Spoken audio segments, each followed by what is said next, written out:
Sekitar 10 pagi. Mohon ditunggu sebentar lagi ya, Prof.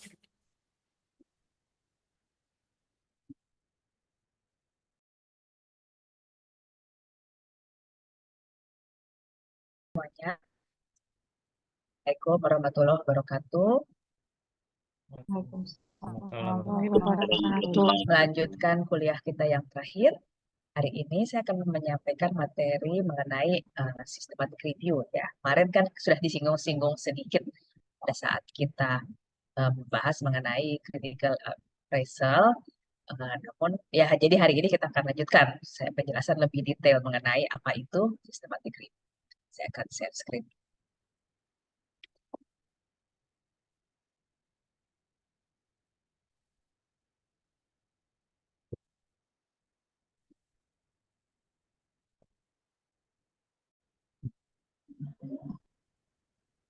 Jadi mungkin uh, kita oke.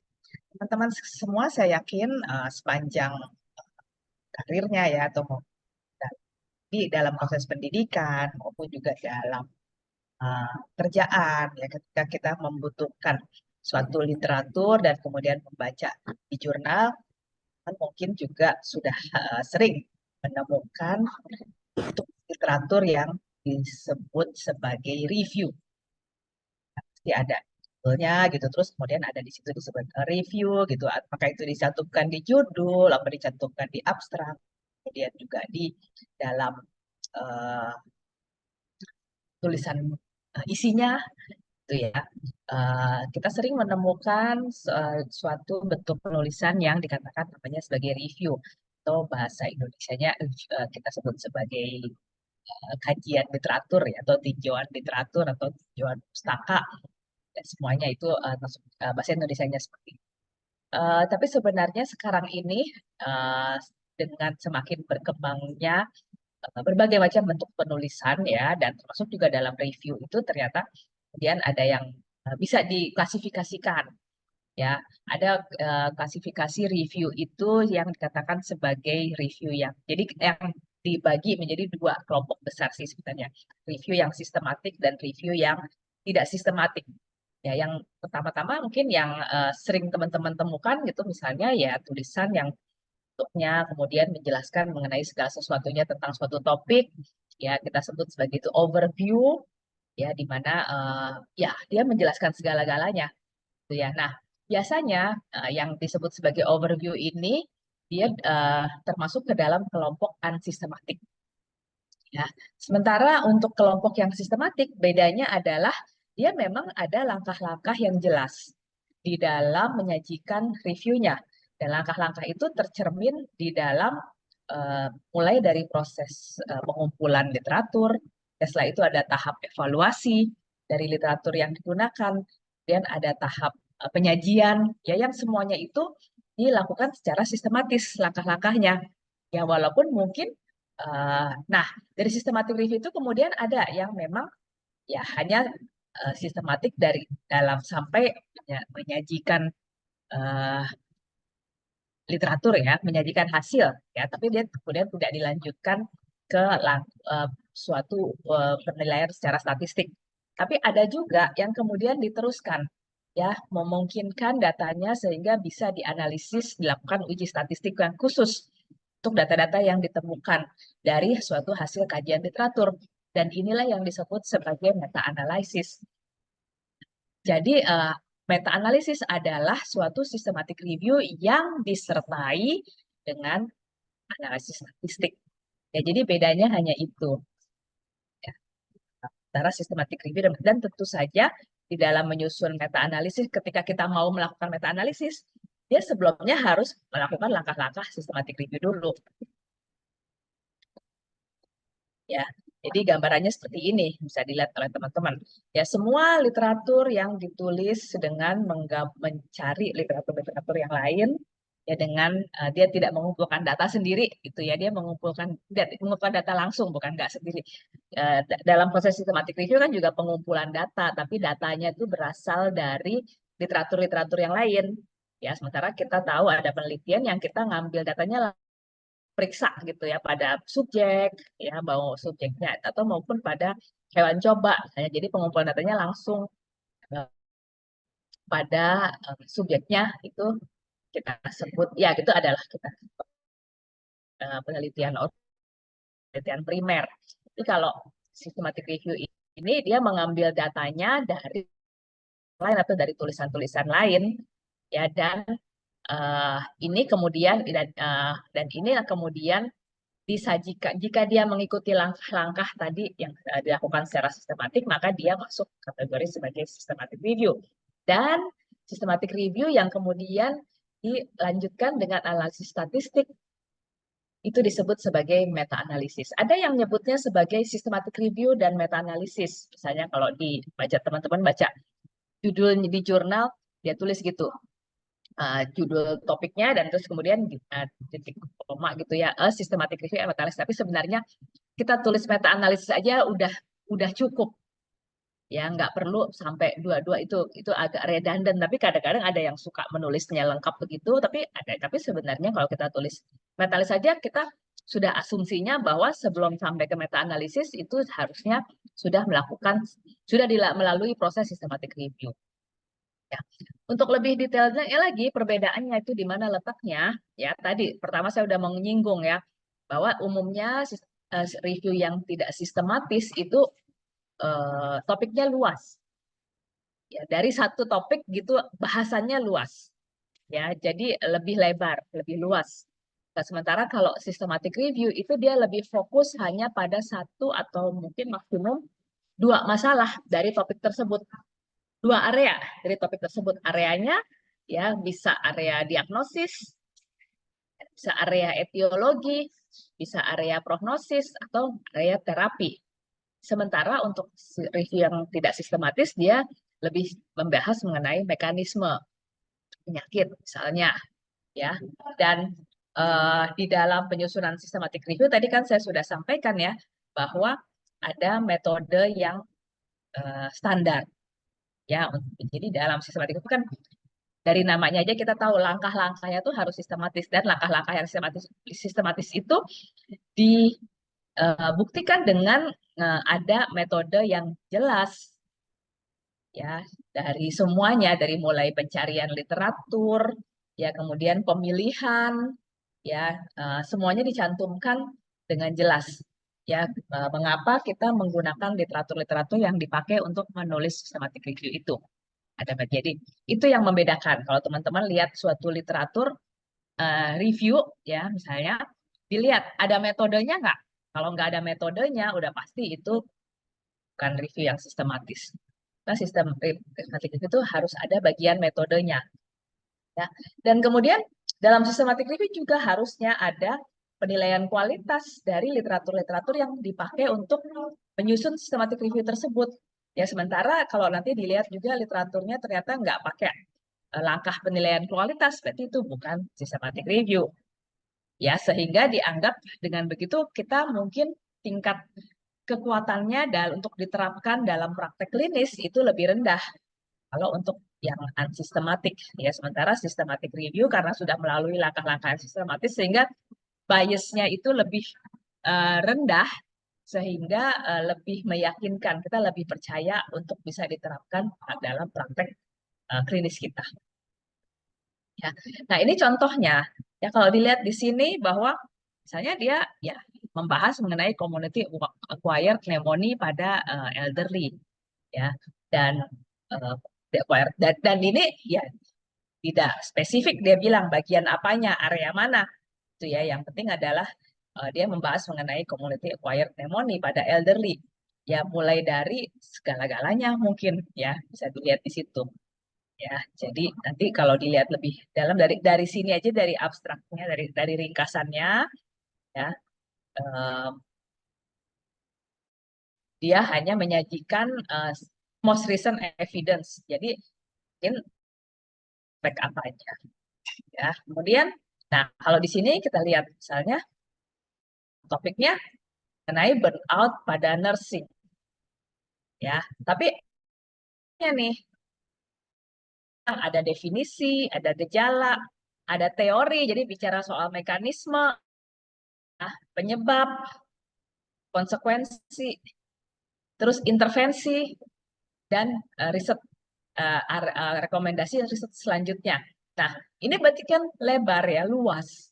Ya, ini biasanya merupakan suatu review yang tidak sistematis. Kita bilangnya naratif review atau traditional review. Nah, di sini kita lihat ya, mulai bahwa dia bicara soal topiknya tadi masalahnya adalah parental substance misuse misalnya. Dan apa nih yang dibicarakan? Apa aspek mana nih dari parental substance misuse? Ya, dia bicara soal intervensi. Ya, intervensi yang mana? Psikososial. Ya, jadi lebih spesifik. Di situ kita bisa lihat. Ya, jadi di sini adalah ini contoh sistematik review itu seperti ini. Judulnya tuh harus sudah menggambarkan apa nih kalau bicara soal intervensi selain dari topiknya, itu selain dari masalahnya, problemnya, tapi juga area yang mana? Ya, di sini areanya intervensi dan intervensi yang mana? Intervensi yang psikososial. Nah, itu sudah apa namanya? Lebih spesifik. Ya, atau seperti ini bisa dilihat ya. Jadi masalahnya adalah pain, low back pain ya, with or without sciatica, dan eh, intervensinya berupa traksi. Ya, seringkali kita juga akan melihat ya judulnya itu ada tulisannya di sini systematic review, gitu ya. Pasti akan kalau penulisnya membuat sistematik. Sekarang ini cenderungnya gitu ya, karena panduan untuk mempublikasi di jurnal-jurnal sekarang mereka minta desain penelitian tuh ada di judul ya. Nah, ini dia nggak bilang sih bahwa ini systematic review, tapi kita udah tahu ini systematic review karena dia publishnya di Cochrane. Ya, Cochrane itu adalah suatu database yang memang hanya berisi systematic review. Jadi kalau publish di Cochrane itu kita udah tahu bahwa itu pasti systematic review. Kalau nggak systematic review nggak akan mau si Cochrane mempublikasi. Nah, sekarang ini mungkin teman-teman kalau baca jurnal sering banget menemukan literatur yang mengklaim sebagai systematic review. Memang semakin banyak, semakin kesini nih semakin banyak systematic review. Mungkin bahkan tiap edisi jurnal selalu mungkin ada satu atau lebih artikel yang berupa systematic review. Nah, memang ini sekarang ini jadi merupakan suatu tren ya, suatu hal yang banyak dilakukan karena memang sumber informasinya sendiri banyak banget. Ya, kita mengalami kebanjiran informasi. Sehingga kita perlu nih literatur yang menyarikan informasi-informasi yang sudah tersedia. Ya. Jadi dan itu perlu dilakukan secara sistematis dalam pencariannya. Ya, kemudian sekarang ini jurnal juga banyak banget ya, dan nggak semuanya itu kualitasnya baik. Jadi kalau jangan lagi nanti teman-teman bilang kan udah publish di jurnal, udah ada di jurnal, itu nggak menjamin ya bahwa kualitasnya selalu baik. Ya, sehingga apapun yang sekarang dipublikasi di jurnal tetap harus melalui penilaian kualitas untuk bisa kita nyatakan ini bisa dipercaya. Ya. Kemudian juga penelitian tuh banyak banget juga. Ya, ini bayangin teman-teman eh, ngambil S2. S2 kan kalau di UI wajib ya. Kemarin-kemarin juga wajib melakukan penelitian semuanya paling nggak baru di Indonesia. Ada berapa program S2 misalnya yang kemudian diwajibkan melakukan penelitian. Ya bukan cuma keperawatan aja kan, tapi semua yang ada di UI itu juga wajib. Tuh ya. Terus kemudian di Indonesia ada berapa banyak universitas yang mewajibkan peserta didiknya melakukan penelitian. Ya. Nah, penelitian yang dihasilkan belum tentu semuanya memberikan hasil yang sama. Ya bisa berbeda-beda. Ada yang mungkin penelitian tadi misalnya tentang psikososial gitu, intervensi, bisa aja satu penelitian memberikan hasil menyimpulkan bahwa psikososial intervensi itu baik, gitu ya. Tapi mungkin di penelitian yang lain mengatakan kurang baik, itu misalnya. Sehingga ada perbedaan dalam pelaporannya. Dan kita perlu kemudian bisa dengan seluruh literatur yang ada gitu ya, kalau kita perlu bisa mendapatkan kesimpulan. Jadi ini sebenarnya efektif atau enggak sih? Nah, ini perlu, tapi dan langkah-langkah itu perlu dilakukan secara pengambilan kesimpulan itu perlu didahului oleh langkah-langkah yang sistematis. Nah, langkah-langkah dalam menyusun systematic review itu sudah standar ya, dan itu selalu dimulainya dengan ada pertanyaan klinis. Sama sih, kalau teman-teman bikin penelitian kan juga ada pertanyaan penelitian. Nah, ini ada, kalau untuk systematic review harus ada pertanyaan klinis ya, yang disusun dengan pasti sudah dapat kuliah langkah-langkah EBM kan, disusun dengan komponen yang ada populasi, ada indikator atau intervensi atau ajanan, exposure, ada pembandingnya, comparison, dan ada outcome. Ya, dan kemudian langkah berikutnya sesuai dengan langkah IBM adalah pencarian literatur. Nah, di dalam menyusun systematic review, penelusuran literaturnya ini harus maksimal, harus komprehensif, dengan tujuan berupaya menemukan semua literatur yang ada mengenai topik tersebut, tentunya yang relevan. Ya, jadi memang harus apa namanya, teliti, ya, harus maksimal. Ya, dan karena itu nggak cukup cuma mencari di satu database, tapi harus setidaknya 2, kalau lebih malah lebih bagus. Dan harus disertai tidak hanya mencari database dengan menggunakan kata kunci, tapi juga harus melakukan namanya hand searching. Nanti saya jelaskan setelah ini. Ya, kemudian dengan ada keywords yang, jadi langkah sistematiknya, jadi ada keywordsnya untuk membantu pencarian, dan nanti harus ada kriteria seleksi ya, atau kriteria inklusi dan eksklusi. Jadi sama dengan langkah kalau kita bikin penelitian.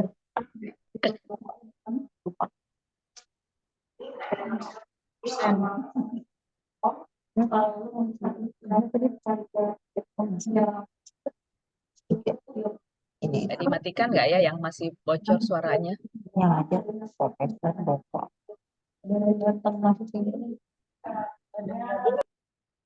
Oke, kasih. Ya. Sampai mana? Oh ya, kayak sampai kriteria seleksi ya. Jadi kalau kita bikin penelitian kan ada kriteria inklusi dan eksklusi nih di subjek. Nah, ini juga dalam memilih literatur itu kita juga ada kriteria seleksi, ada kriteria inklusi dan eksklusinya juga ya. Kalau itu juga yang kita pilih mau literatur yang jenis apa, penelitian yang desainnya apa, ya, dan sebagainya. Ya, nanti akan saya jelaskan lebih lanjut. Dan kemudian juga kita melakukan langkah critical appraisal setelah itu. Jadi begitu kita bisa mengumpulkan literatur, itu tidak langsung kita pakai, tapi harus kita nilai dulu kualitasnya. Ya, dan ini juga dilakukan oleh 2 orang. Ya, kalau menyusun systematic review itu nggak cukup cuman sendiri, nggak bisa sendiri biasanya. Ya, karena ada langkah-langkah yang harus cukup ini ya, cukup apa kita bilangnya sih, jelimet ya, cukup komprehensif gitu ya, sehingga nggak bisa, biasanya kalau bikin systematic review yang bagus tuh nggak bisa sendirian ya. Kemudian juga langkah berikutnya adalah analisisnya ya, sintesis dan analisis, dan kalau memungkinkan dilakukan meta analisis, dan kemudian baru kita buat pembahasan dan kesimpulan. Jadi dalam menulis systematic review itu ada formatnya ya, mulai dari bagian pendahuluan ya, atau introduction atau latar belakang ya, ada bagian metode, ada bagian hasil, dan ada bagian pembahasan dan kesimpulan ya. Dan ini berarti sama nih dengan komponen penulisan suatu laporan penelitian ya. Jadi eh, itu yang beda ya. Begitu kita bisa cepat lihat ini systematic review atau bukan, kita lihat aja bentuknya seperti ini enggak, bagian-bagiannya ya. Nah, di dalam introduction itu apa isinya? Tentu seperti biasa, isinya kenapa sih kita perlu menyusun review ini? Mulai dari permasalahannya. Ya, apakah permasalahannya itu cukup penting? Seberapa penting? Dinilai dari jumlahnya mungkin, dinilai dari seberapa berbahaya, atau pembiayaan yang besar karena masalah itu. Ya, kemudian, nah, yang kemudian juga perlu kalau kita menyusun systematic review itu, alasan lainnya adalah bahwa udah cukup banyak penelitian yang dihasilkan dan hasilnya itu kontroversi, berbeda-beda Ya, jadi kalau memang sama sekali belum pernah ada penelitiannya, ya nggak bisa dibikin systematic review. Ya, yang perlu kita lakukan adalah bikin penelitian. Tapi kalau bikin sistematik itu tuh karena udah ada beberapa penelitian dan hasilnya itu kok beda-beda. Ya, sehingga kita perlu yakin, ya, misalnya kalau bicara soal terapi, yang mana nih yang benar, efektif atau tidak? Atau mau menggunakan suatu metode diagnostik, ya, apakah ini akurat atau tidak? Atau menentukan prognosis. Benar nggak nih prognosisnya seperti itu? Ya, jadi karena ada kontroversi, maka itu kemudian membutuhkan suatu systematic review. Ya, dan biasanya pertanyaan penelitiannya atau pertanyaan klinisnya ditulis di bagian akhir dari eh, introduction, dari pendahuluan. Kemudian metode, ya. Ya, bagian berikutnya adalah metode. Dalam metode ini kita bicara soal bagaimana cara mengumpulkan data, bagaimana cara menilai kualitasnya, dan bagaimana kita menganalisisnya. Ya, jadi mulai dari cara, kalau kita tadi kan sumber data suatu sistematik review kan berasal dari penelitian yang lain. Jadi yang dibahas dalam metode adalah, yang disajikan ya adalah bagaimana cara kita menemukan literatur yang digunakan untuk menyusun review ini. Dan bagaimana memilihnya, yang seperti apa yang dipilih. Ya, bagaimana kita melakukan penilaian kualitas dan bagaimana kita melakukan analisis. Ya, dalam penelusuran literatur untuk bikin systematic review itu harus maksimal yang saya bilang tadi ya. Jadi harus berupaya targetnya tuh dapat semua. Walaupun ya mungkin nggak bisa, kita nggak pernah tahu ya apakah ini dapat semua apa enggak, karena kan juga kita nggak bisa mengetahui apakah benar-benar semua literatur itu kita temukan. Tapi dari langkah-langkahnya tuh kita harus bisa meyakinkan bahwa kita udah nyobain semuanya nih buat nyari. Ya, pertama-tama gimana membuktikannya? Bahwa kita setidaknya harus mencari di 2 atau lebih database. Ya, jadi tentu yang paling relevan. Ya. Kemudian kita juga harus membuktikan bahwa kita udah nyari semuanya dengan kita mencari di literatur-literatur yang belum dipublikasi. Ya, jadi bukan hanya yang udah dipublikasi yang kita perlu temukan, tapi bagaimana dengan yang sudah penelitiannya sudah selesai tapi belum dipublikasi. Nah, itu juga harus kita temukan ya, karena itu juga penting kalau udah ada hasilnya. Gimana cara nemukannya? Ya, kalau ini uji klinis, biasanya ada pendaftaran uji klinis. Ya, dari kita cari di database uji klinis. Ya, Em, kemudian kita habis itu kita cari juga nih di kita bilang manual ya. Jadi gimana caranya? Pertama kita mungkin bisa cari di database yang memang kita tahu berisikan laporan-laporan penelitian. Contohnya database tesis, database disertasi, ya misalnya. Nah, itu kita perlu cari juga. Ya, kemudian juga kalau kita dapat penelitian, satu laporan penelitian, kita lihat daftarnya, daftar pustakanya. Ada nggak nih penelitian yang belum kita temukan? Kalau ada, kita ambil juga, gitu ya. Dan biasanya kalau membuat literatur review, kita tidak membatasi tahun ya. Ini dengerin baik-baik ya teman-teman, karena saat saya masih suka nemu tuh bikin systematic review, tapi dibatasin saja 5 tahun terakhir. Kok 5 tahun terakhir? Ya supaya yang paling baru, bukan itu ya teman-teman. Jadi kalau kita bikin systematic review, kita bukan mencari, tujuan kita bukan mencari yang paling baru, kita mencari yang paling bagus gitu. Jadi yang paling bagus kalau nggak baru nggak apa-apa.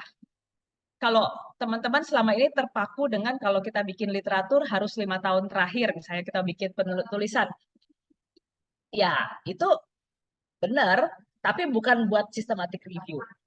Ya, karena systematic review itu harus menemukan semuanya, ya sehingga kita tidak membatasi tahun. Terus yang paling sering juga kalau systematic review yang bagus itu nggak membatasi bahasa. Jadi nggak bisa kita misalnya karena kita cuma ngertinya bahasa Indonesia dan bahasa Inggris, kita bilang kita mencari literatur yang berbahasa Inggris saja dan bahasa Indonesia. Ya, itu belum belum memenuhi standar systematic review yang bagus, bukan gold standar dari systematic review. memang mungkin aja teman-teman kalau baca di jurnal mungkin nemu sistematik review ada sih yang mengatakan bahwa kita membatasi hanya berbahasa Inggris misalnya. Tapi itu ya nggak maksimal, ya bukan yang terbaik. Ya, terus gimana dong kalau kita nggak ngerti?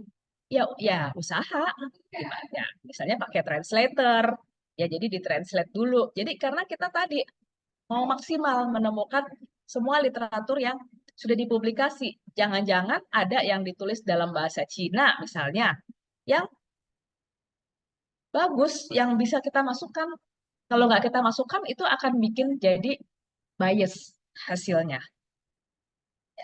Nah, jadi memang ya gitu ya, pasti ini literatur searching ini merupakan tahap yang paling penting dalam suatu systematic review.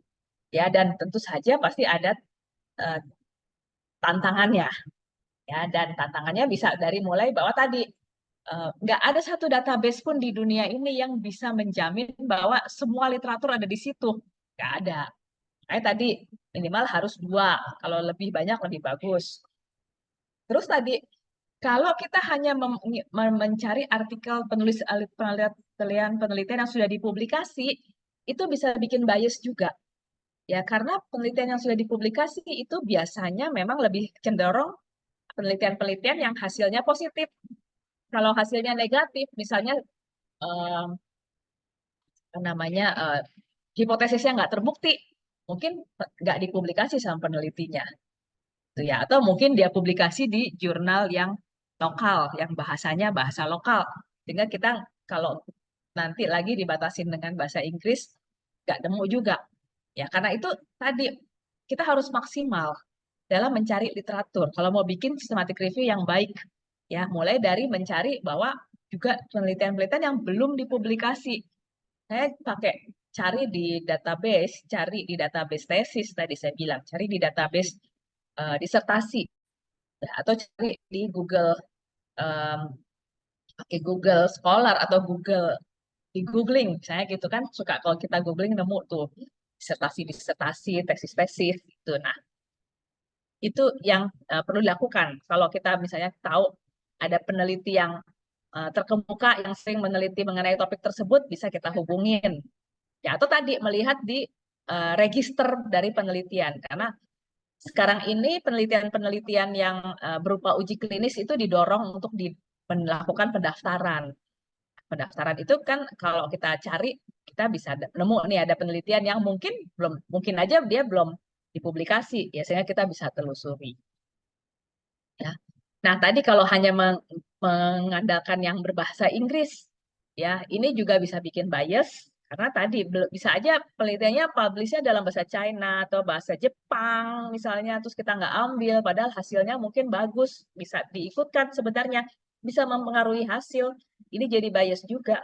Ya, dan kalau hanya mengambil penelitian-penelitian yang memang em, tadi ya termasuk di antaranya sudah dipublikasi, ya yang kemudian bisa kita temukan ada bias lagi ya terkait dengan publikasi tadi, karena misalnya peneliti-peneliti itu seringnya hanya mensitasi tulisan-tulisan atau penelitian-penelitian yang sesuai dengan hasil penelitiannya. Jadi teman-teman kan juga mungkin waktu bikin skripsi dulu juga em, ngambilnya gitu yang memang sesuai dengan hasil. Jadi kalau kita dapat hasil ini, terus kita akan bilang hasil saya ini sesuai dengan penelitian yang mana, sesuai dengan penelitian si Anu, penelitian si Anu. Kalau yang ada yang nggak sesuai, kita nggak ambil. Misalnya gitu. Nah, ini bisa menimbulkan citation bias. Kemudian langkah berikutnya setelah literatur searching kan penilaian kualitas. Jadi nggak langsung setelah kita dapat penelitian kita langsung pakai gitu ya untuk penyusun, tapi kita harus lakukan penilaian kualitas dulu. Ya sama dengan kemarin belajar critical appraisal, kita lakukan itu. Jadi benar-benar kita upayakan bahwa data yang kita ambil itu data yang bisa dipercaya, data yang valid. Ya, karena kalau datanya ternyata bukan berasal dari data yang bisa dipercaya atau penelitiannya bukan penelitian yang bisa dipercaya, ya kita dapat datanya yang nggak benar dong. Ya, nah jadi misalnya seperti yang sudah saya terangkan kemarin bahwa kalau penelitiannya terapi ya harus ambil critical appraisal yang untuk terapi. Ya, kalau penelitiannya eh, kohort observasi ya harus ambil critical appraisal untuk menilai studi yang sesuai. Dan ya, ada dannya bahwa penilaian kualitas dalam suatu systematic review itu harus dilakukan oleh setidaknya 2 orang. Ya, 2 orang supaya nanti benar-benar penilaian kualitasnya tuh kita yakin udah bisa dipercaya lagi juga ya. Jadi langkahnya pun dalam menyusun systematic review itu harus benar-benar langkah yang evidence based. Di mana misalnya kalau kita dapat 30 literatur nih, kita yang masuk kriteria inklusi dan eksklusi tadi. Nah, setelah itu kita lakukan quality assessment oleh 2 orang, itu bukan dibagi jadi 15-15, tapi setiap paper dinilai oleh 2 orang. Jadi kalau dapat 30 ya semua orang dapat 30 untuk nanti kemudian setelah dinilai masing-masing dibahas. Sama semua nggak nih hasilnya? Kalau ada yang berbeda ya nanti dilihat ya bagaimana menyelesaikan perbedaan. Ya, ada berbagai ada beberapa sistem penyusun sistematik review yang sukanya pakai apa lembar penilaiannya itu atau instrumennya adalah yang pakai skor misalnya. Contohnya ada Haddad Score, ada Newcastle Ottawa Score, ya. Atau kalau yang menurut standar Cochrane, Cochrane juga mengembangkan sendiri, ya, berupa namanya Cochrane Risk of Bias. Nah, ini juga kalau standar, kalau kita mau bikin systematic review yang bisa dipublish di Cochrane, kita harus ikut standar Cochrane. Kita gunakan Cochrane Risk of Bias. Tapi Cochrane Risk of Bias ini juga suka sih dipakai oleh peneliti systematic review lain yang nggak publish di Cochrane. Nah, ini contoh Haddad Score ya, misalnya untuk RCT ada randomisasi, berarti poinnya maksimum 2. Tapi kalau ternyata randomisasinya nggak bagus caranya, dalam deskripsinya dia nggak jelaskan dengan jelas, bisa berkurang tuh poinnya. Ya. Atau ada double blinding, maksimum poinnya 2. Tapi kalau ternyata nggak dijelaskan dengan baik, jadi kurang poinnya, dikurangin 1 misalnya. Atau ada tentang drop out, ya itu jadi masing-masing ada skor. Kalau Cochrane Risk of Bias, dia menyajikannya seperti ini. Jadi ini instrumennya ya, pertanyaan-pertanyaan untuk menilai bias. Kemudian untuk masing-masing penelitian, kita sajikan nih, misalnya penelitian 1 oleh Bell.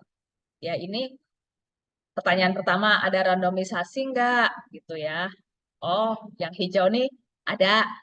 Ya, allocation concealment ada. Blinding peserta enggak ada. Blinding outcome assessor ada. Jadi masing-masing dinilai. Gitu ya.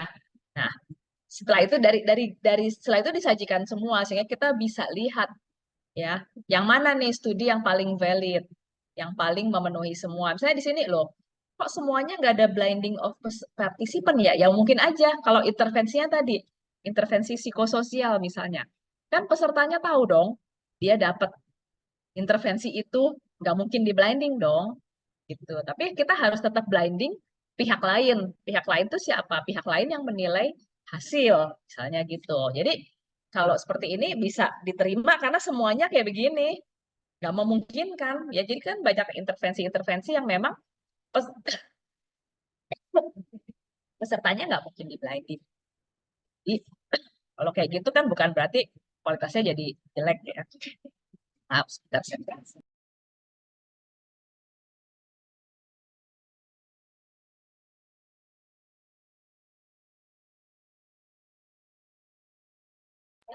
Baik, kita lanjutkan.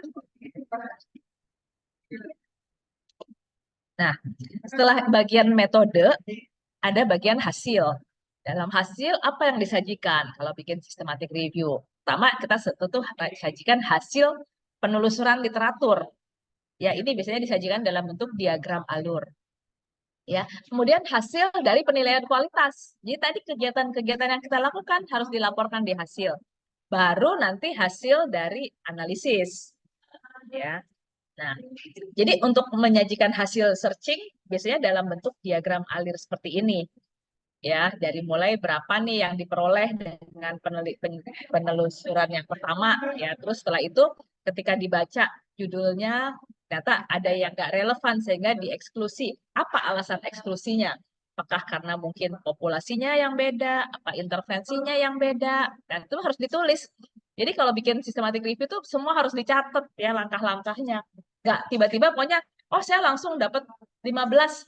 Nggak boleh begitu ya, tapi harus langkah-langkah dari dapat berapa dulu, apa yang kemudian nggak dipakai, alasannya apa. Setelah itu ketika kita dapat daftar literatur tadi, kita cari misalnya di daftar pustakanya nambah nih berapa, yang ternyata yang kemudian kita periksa ada yang dikeluarkan lagi sampai tinggal berapa, nah sampai terakhir. Jadi gambar ini harus ada, ini sudah standar kita bikin systematic review ya. Dan terakhirnya tinggal berapa. Nah, setelah itu penyajian kualitas, penyajian hasil analisis kualitas. Ya ini juga gambar ini harus ada, baik kita mau pakai Cochrane Test of Bias seperti ini atau mau pakai instrumen yang lain, pokoknya harus disajiin nih untuk tiap literatur, untuk tiap komponen instrumen itu hasilnya seperti apa. Dan baru hasil dari analisisnya. Ya, hasil dari analisisnya kita bisa sajikan kalau nggak bisa dibikin kalau kita nggak bikin meta analisis, kita sajikannya dalam bentuk tabel aja. Studi 1 tadi Bell efek size-nya berapa misalnya. Studi 2 efek size, tapi kalau kita kemudian bisa menyajikan dalam suatu analisis statistik, kita yang paling sering itu disajikan dalam suatu grafik yang namanya forest plot. Ya, dalam forest plot itu nanti ada nilai efek dari intervensinya dan confidence interval dari masing-masing penelitian. Jadi ada hasil dari masing-masing penelitian, ada hasil dari gabungan semua hasil penelitian itu ya setelah dianalisis, nanti ada garis vertikal yang menggambarkan line of no effect yang membagi, nanti saya tunjukkan habis ini ya, dan ada juga nanti garis yang menunjukkan heterogenitas. Dan juga selain forest plot yang menunjukkan hasil analisis penelitian, juga harus ada hasil dari tes for heterogeneity, tes perbedaan ya. Jadi untuk melihat seberapa heterogen sih penelitian-penelitian yang kita ambil untuk menyusun systematic review ini. Untuk itu ada tesnya, namanya tesnya bisa pakai Cochrane chi-square. Nanti ini yang kita lihat adalah p-value-nya. Ada juga tes dengan namanya I-square, I kuadrat. Nanti ini bisa menunjukkan derajat heterogenitasnya.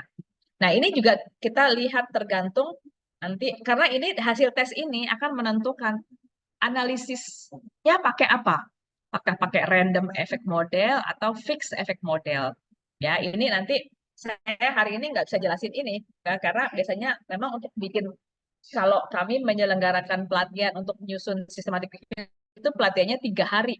Ya, kalau ini cuma 2 jam, saya nggak bisa menjelaskan masing-masing detailnya nanti ya, tapi saya akan jelaskan supaya paling tidak teman-teman bisa baca kalau ada systematic review. Bisa lihat ini systematic review ini baik apa enggak. Nah, ini adalah hasil dari suatu yang namanya forest plot ya. Tadi ingat ya, forest plot tuh ada garis vertikal, ada garis horizontal ya. Pertama-tama yang kita lihat nih, ada nama penelitian yang dipakai untuk menyusun. Dan biasanya disertai dengan tahun publikasinya. Dan ini ada hasil masing-masing penelitian. Ya, di sini kita lihat. Ya, dan ada hasil gabungan. Nah, yang namanya tadi garis vertikalnya ini yang menunjukkan line of no effect. Ya, maksudnya apa sih line of no effect? Nah, ini pertama kan kalau hasilnya ini disajikannya misalnya dalam bentuk analisisnya adalah menggunakan odds ratio misalnya. Kalau odds ratio, nanti yang dari masing-masing penelitian itu ada nilai odds ratio-nya berapa untuk masing-masing, confidence interval dari odds ratio-nya berapa, kita bisa lihat nih dengan grafik ini. Ya, belum. Nah, ini di bawah nanti kita garis line of no effect adalah garis yang berada di tengah-tengah antara area yang menunjukkan bahwa intervensi lebih baik daripada placebo. Kalau yang di sebelah sini, placebo lebih baik daripada intervensi. Ya, saya intervensinya obat. Jadi di sini obat lebih baik dari placebo kalau hasilnya ada di sini, dan ini kalau ada di sini artinya placebo lebih baik dari obat. memberikan apapun outcome-nya, ya. Nah, di sini teman-teman lihat line of no effect-nya dikatakan sama dengan 1, ya. Nah, kita mesti lihat dulu apa outcome-nya untuk bisa tahu ini kenapa 1, ya. Gitu. Di sini dikatakan penelitiannya Forest Water menggunakan outcome nominal. Nah, sekarang saya tanya nih, teman-teman, jangan saya mulu yang jangan saya aja yang kuliah, ya. Outcome yang nominal tuh outcome yang kayak apa sih? Atau data nominal tuh data yang seperti apa?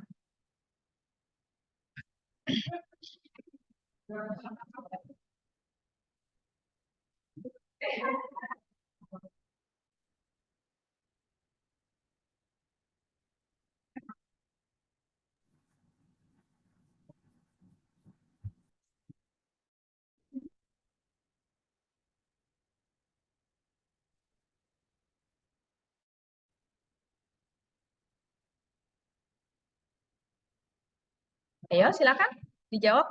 Contohnya outcome nominal tuh yang kayak apa? Izin, Prof. Prof. Ya, silakan. Ya, untuk data nominal, data yang hasilnya outcome-nya itu dia lebih seperti dikategorikan atau memiliki label tersendiri. Misalkan pada pasien yang psikososial itu pada pasien dengan gejala depresi. Jadi ada gejala depresi ringan, gejala depresi sedang, atau gejala depresi berat. Seperti itu, Prof. Baik, makasih Bu Asifa. Ada pendapat lain nggak, Pak? Karena Bu Asifa belum benar nih.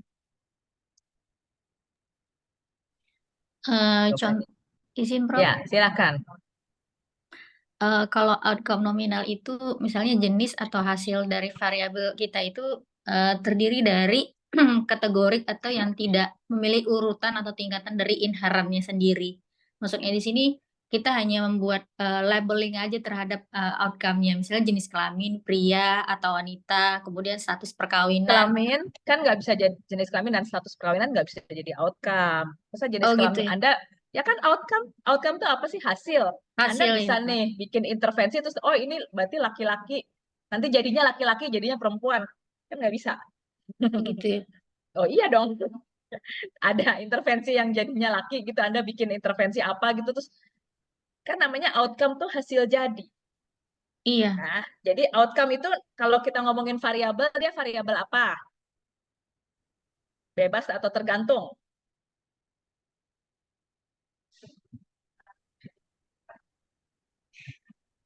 Ayo. Tergantung. Tergantung. Oke, kalau tergantung, nah sekarang jadi nggak pernah ada kan jenis kelamin atau status perkawinan tuh variabel tergantung kan. Kecuali Anda bikin intervensi, nanti Iya dia betul-betul. jadinya cerai, nggak cerai gitu. Jadi status perkawinannya berubah, kan nggak ada tuh intervensi gitu. Nah kan ini kalau ngomongin outcome, kita ngomongin variabel tergantung. Jadi contohnya apa? Yang memang seperti Anda tadi bilang, Bu Ana. Hmm. Tadi Bu Ana, Efektif atau tidak enggak, Prof? efektif atau tidak tuh tandanya apa? Itu kan efektif tidak tuh interpretasi kita, tapi tandanya apa? Yang kita lihat, Oh, yang kita amati. Eh, Misalnya ketika kita melihat efektivitas untuk keberhasilan intervensi, apakah pasien kita berhenti merokok ataupun tidak berhenti merokok, Prof. Jadi itu ada dua penilaian yang kita lihat, berhenti merokok atau tidak berhenti merokok. Jadi outcome nominal itu benar kategori. Tadi sudah benar sih Bu Asifa, tapi kategorinya itu spesifik. Dia hanya ada 2 macam kategorinya. Nggak bisa jadi ringan sedang berat itu bukan nominal. Ya, nominal itu kategori yang hanya ada 2, yaitu iya dan tidak. Dan tidak ada pilihan lain. Kalau nggak iya ya tidak. Kalau nggak tidak ya iya. Ya, itu outcome nominal. Ya, jadi tadi Bu Asifa kurang tepat.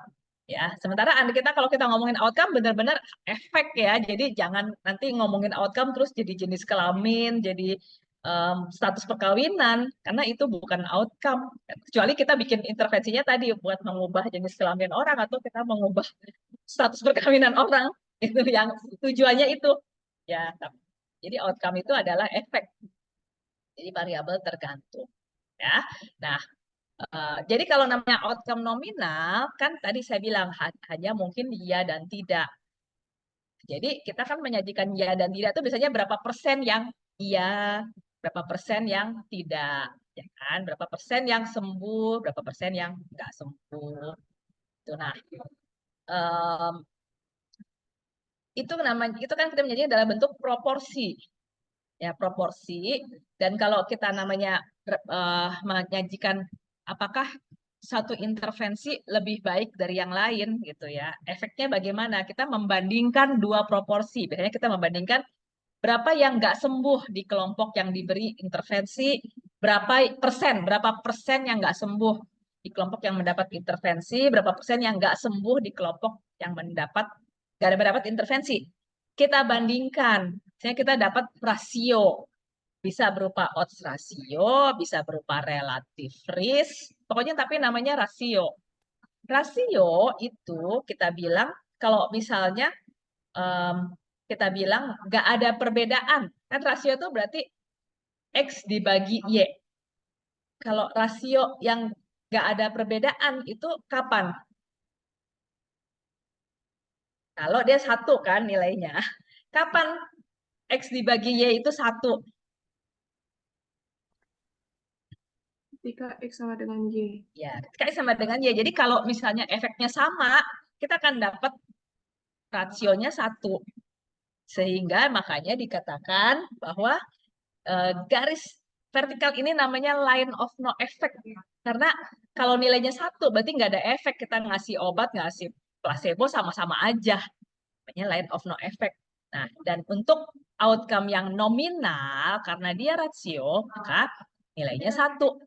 Dan artinya ini untuk setiap hasil ini, kalau hasil ini kan kita lihat biasanya studi satu, itu OR-nya di area favor drug. Hasilnya menunjukkan bahwa obat lebih baik dari placebo. Tapi karena dia melewati garis tidak bermakna ini, line of no effect ini, berarti dia walaupun dapat hasil drug lebih baik dari placebo, tapi ini nggak bermakna. Ya, jadi semua yang melewati nilai satu ini menunjukkan bahwa hasilnya nggak bermakna. Jadi ini yang digambarkan. Ya. Sementara garis putus-putus ini apa ya? Garis titik-titik ini apa? Garis titik-titik ini adalah menunjukkan seberapa homogen sih penelitian ini. Gimana cara bikinnya? Dicari, jadi dari hasil gabungan ini, kemudian ditarik garis ke atas. Apakah dia memotong semua penelitian ini? Kalau dia memotong semua, berarti ini homogen. Ini kan kelihatan ada yang nggak terpotong ya, sehingga ini kemungkinan dia nggak homogen. Tapi ini hanya secara visual kan kita hanya lihat. Nanti ada angka-angkanya yang kita bisa cek lagi. Ya. Nah, untuk bikin ini ada softwarenya. Jadi teman-teman nggak usah takut gimana ya cara bikinnya ya. Kalau teman-teman emang mau bikin systematic review bisa pakai software untuk bisa membuat gambar ini. Makanya tadi kan yang dikatakan paling challenging tuh untuk searching. Karena untuk searching tuh kita untuk mengumpulkan data. Setelah dapat data sih analisis gampang. Ya, yang penting ngerti ya. Nah, ini tadi kan satu outcome nominal. Tapi kan nggak semua penelitian outcome-nya selalu iya dan tidak. Ada outcome yang lain, yang numerik. Contohnya yang gimana?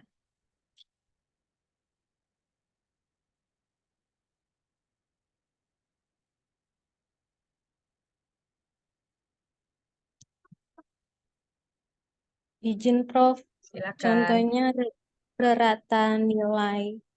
Misalkan mungkin eh, nilai ini tekanan darah misalkan. Nah, itu ratanya berapa? Nah, itu kan eh, angka pasti dok. Maksudnya ada maknanya itu numerikal gitu dok. Ya. Prof.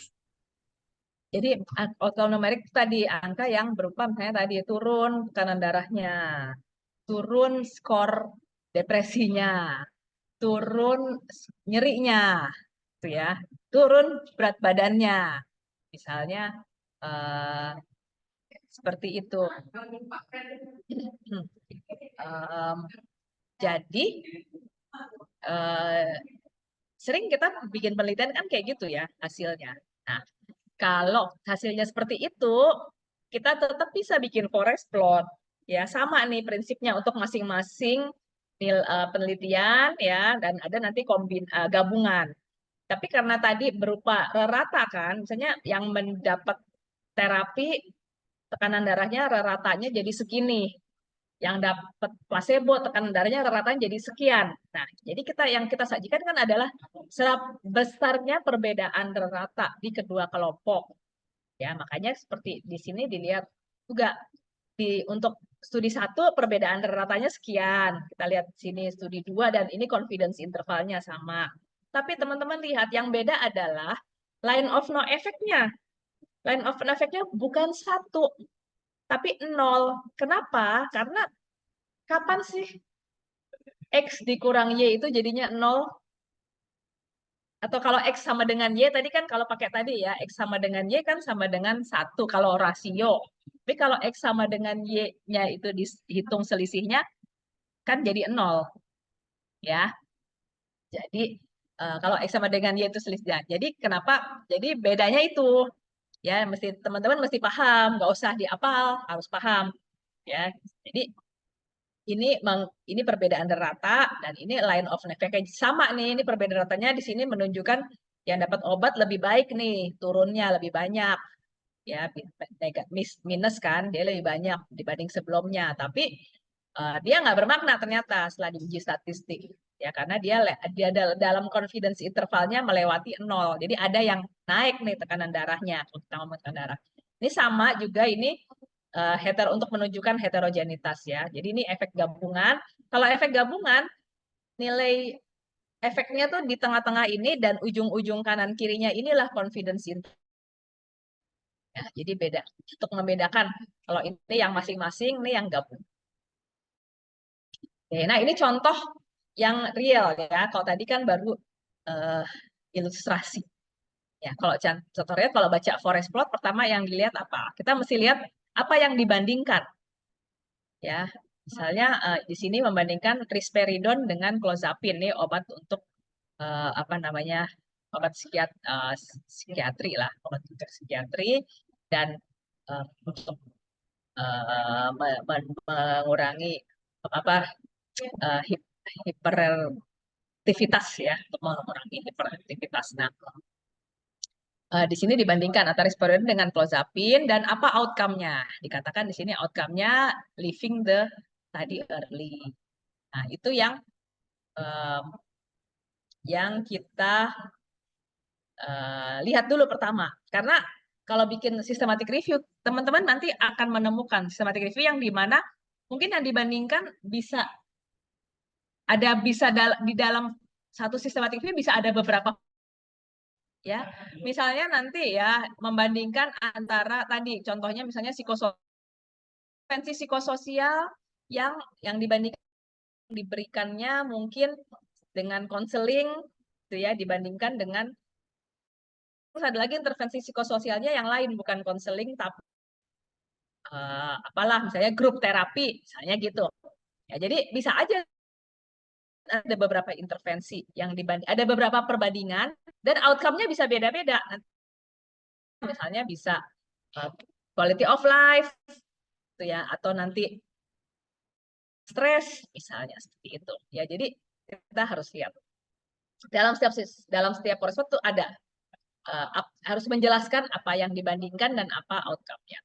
Kemudian tentu saja hasil untuk masing-masing penelitian ya. Jadi biasanya nama penelitian masing-masing ya, namanya bisa berupa nama penelitinya atau nama penelitiannya dan tahun publikasinya.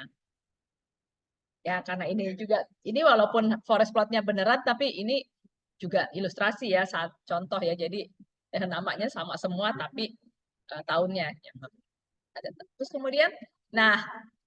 kemudian di dalam forest plot itu nanti disajikan perbandingan dua kelompok ya. Jadi kelompok karena ini yang dibandingkan risperidon dan clozapin, dibandingkan berapa jumlah subjek di kelompok risperidon, berapa jumlah subjek di kelompok clozapin, dan berapa yang mengalami outcome. Contohnya di sini di studi clozapin 1996 di kelompok risperidon ada 39 yang mengalami outcome 22. Di kelompok clozapine ada 20 subjek yang mengalami outcome 6. Dan itu masing-masing ditulis. Nah, inilah sebenarnya pengumpulan data kita nih. Kita nanti yang kita ambil dari masing-masing penelitian. Angka ini. Ya, jadi kita untuk bikin forest plot modalnya tuh harus punya angka ini. Asal angka ini ada, kita masukin ke software, nanti seterusnya softwarenya yang bikinin nih semuanya. Ya, kita cuma perlu masukin angka ini. Ya. Dan setelah itu nanti software akan menghitung pertama-tama menentukan weight-nya. Weight itu bobot. Jadi weight itu ditentukan oleh berapa jumlah subjek yang dibawa oleh masing-masing studi, yang dimiliki oleh masing-masing studi. Tentu saja studi yang penelitian yang subjeknya lebih besar akan punya bobot yang lebih besar. Karena dia kontribusinya lebih banyak lah. Ya, sama kayak Anda misalnya kita mau beli apa terus patungan gitu ya. Terus kalau kita memberikan uangnya lebih banyak ya kita jadinya kontribusinya lebih banyak. Nah ini juga gitu. Dan kita tentu nggak bisa disamakan antara yang kontribusinya lebih banyak dengan yang lebih sedikit kalau kita mau menghitung nanti hasil akhir. Ya. Nah, jadi ini masing-masing ada bobotnya dan kemudian juga tadi si software akan menghitungkan nilai relatif risk dari masing-masing. Jadi kita nggak usah khawatir kalau ada penelitian yang misalnya nggak menyajikan relatif risk. Tapi selama ada angka ini, kita aman. Kita nanti softwarenya bisa ngitungin sendiri gitu ya. Saya pernah jadi reviewer systematic review di satu jurnal gitu yang terus penelitinya bilang bahwa hanya memilih literatur yang menyajikan relatif risk. Padahal sebenarnya nggak perlu.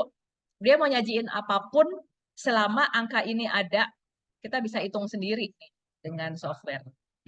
Ya, jadi ada di sini relatif risk-nya dan confidence intervalnya. Ya bisa dilihat kan di sini relatif risk-nya 1,88, confidence intervalnya antara 0,9 sampai 3,8.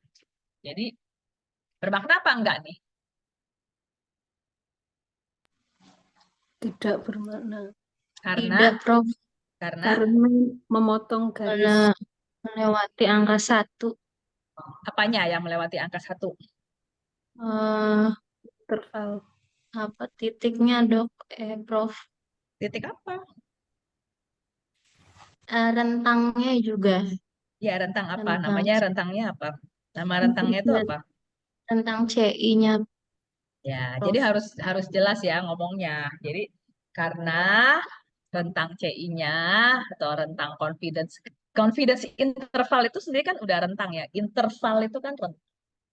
Jadi rentang kepercayaannya dan intervalnya itu melewati angka 1. Ya. Nah, baru ini forest plotnya nih, gambarnya digambarkan dalam bentuk grafik seperti ini.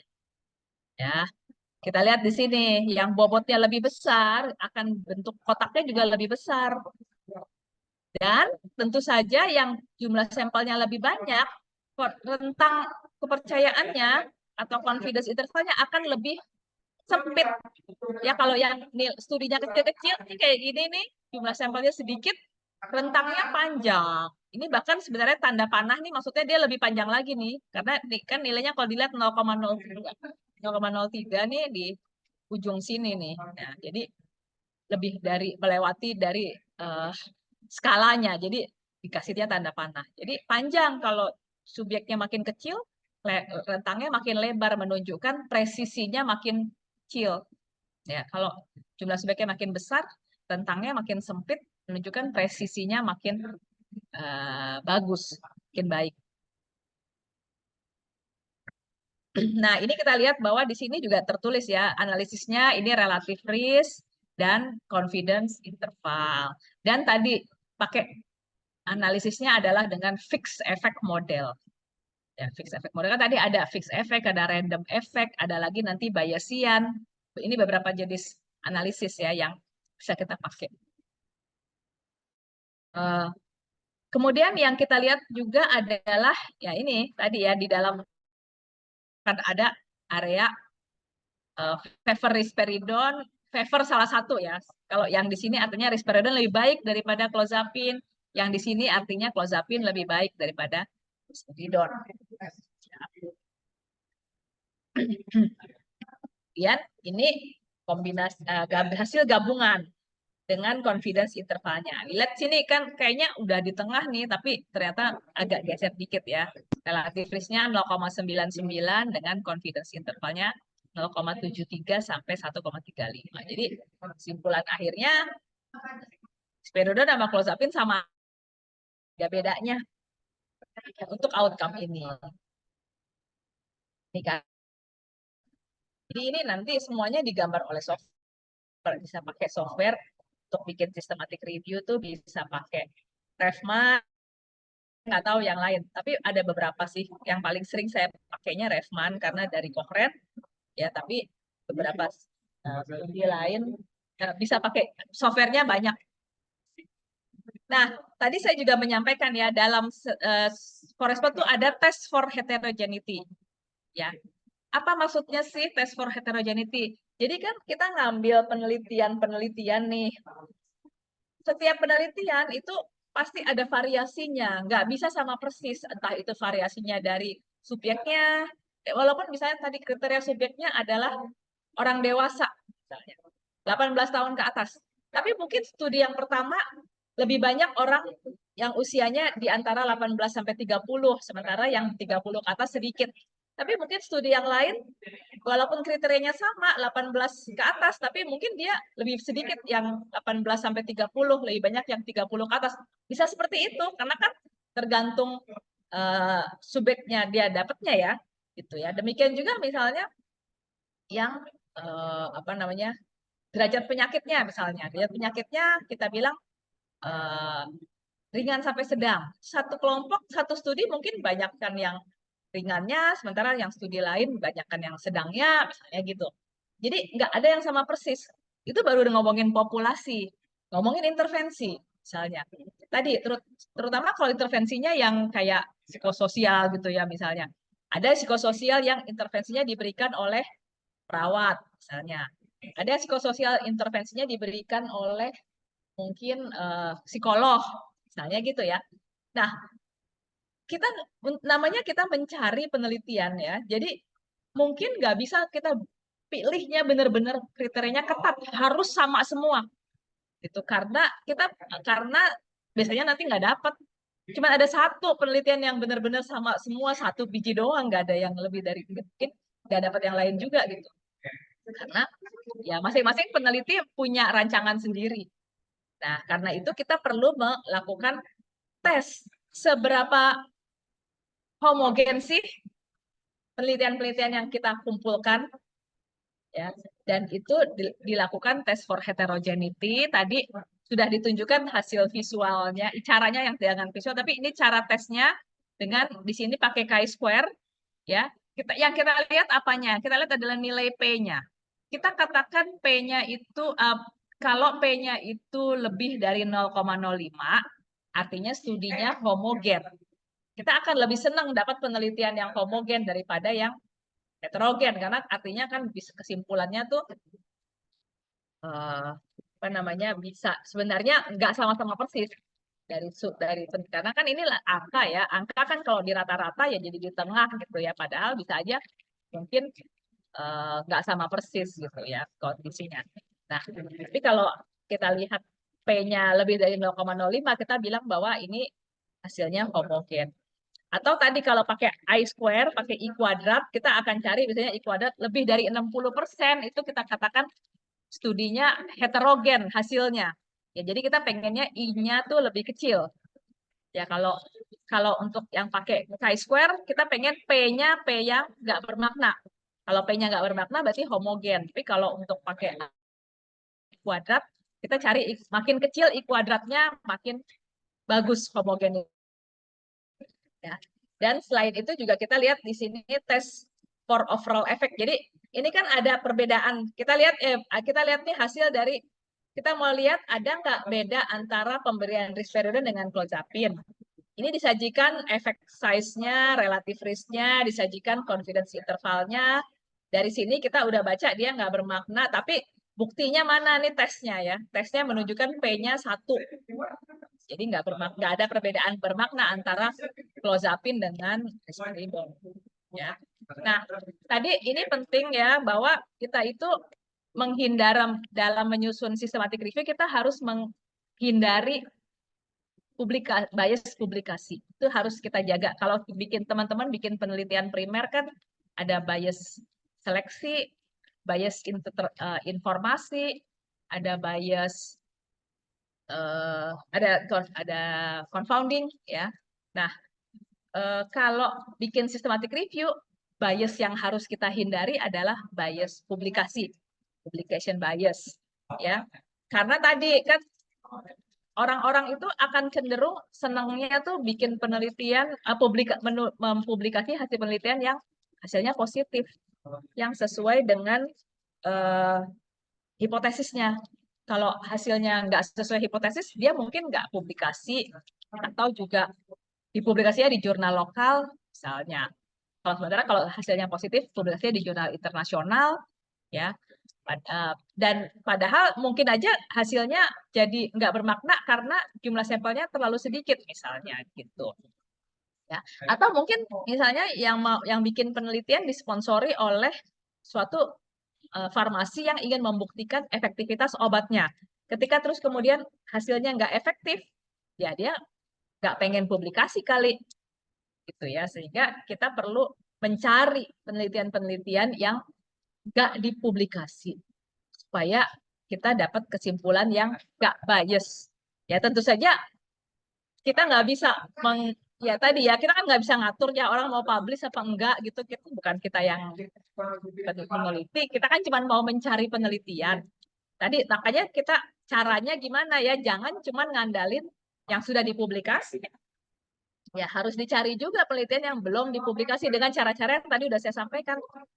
Ya, ada berbagai cara. Dan setelah itu kita juga harus buktiin dari tadi langkah-langkah menunjukkan bahwa kita udah nggak hanya mengandalkan yang sudah dipublikasi. Ya. Setelah itu kita harus buktiin juga bahwa memang penelitian yang kita peroleh itu udah maksimal dengan cara menunjukkan ada nggak publication bias. Ya, dengan cara mendeteksi ada tidaknya publication bias itu dengan plot ini namanya funnel plot. Funnel plot itu funnel itu kayak corong ya. Jadi kalau dibayangkan nih corong dibalik ya. Ini yang menunjukkan kalau ini simetris kanan kiri nggak ada publication bias. Tapi kalau ternyata ada daerah yang kosong, terutama di daerah kanan bawah, ini kemungkinan ada publication bias. Kita pengennya ya kayak gini. Tapi tentu saja gambar ini hanya mungkin kalau titik-titiknya banyak kan. Ya, jadi artinya ini nanti yang gambarin juga software-nya. Kita tinggal minta bikinin forest plot, bikinin funnel plot dong. Tidak bikinin untuk masing-masing penelitian ini, penelitian 1, 2, 3 dan seterusnya dia bikin titik-titik ini. Tapi kalau kalau cuman sedikit penelitiannya pastinya nggak bisa ya bikin titik-titik ini. Jadi kita baru bisa bikin funnel plot tuh kalau paling tidak ada 10 penelitian yang mau dianalisis. Kalau kurang dari 10 nggak bisa bikin ini. Karena jadinya nggak seimbang nanti gambarnya. Nggak akan bisa kebentuk lah funnel. Oke, nah ini tadi cara membaca systematic review. Silakan sekarang mungkin saya istirahat dulu, kita tanya jawab dulu sebelum saya lanjutkan. Silakan.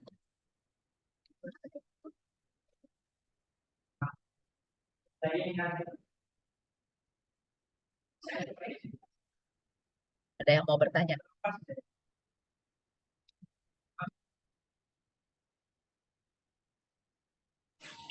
Mohon izin Prof bertanya. Ya, silakan.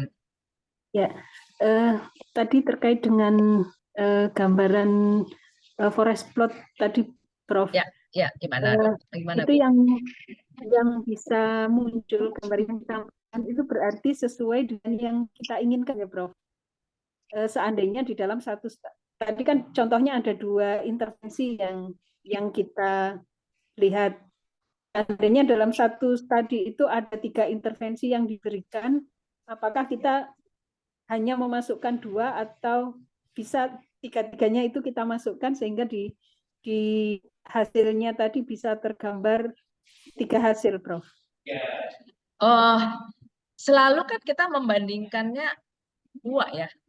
A dan yang mana yang lebih baik gitu kan. Selalu setiap penelitian tuh kayak begitu. Yang ada reference-nya kan.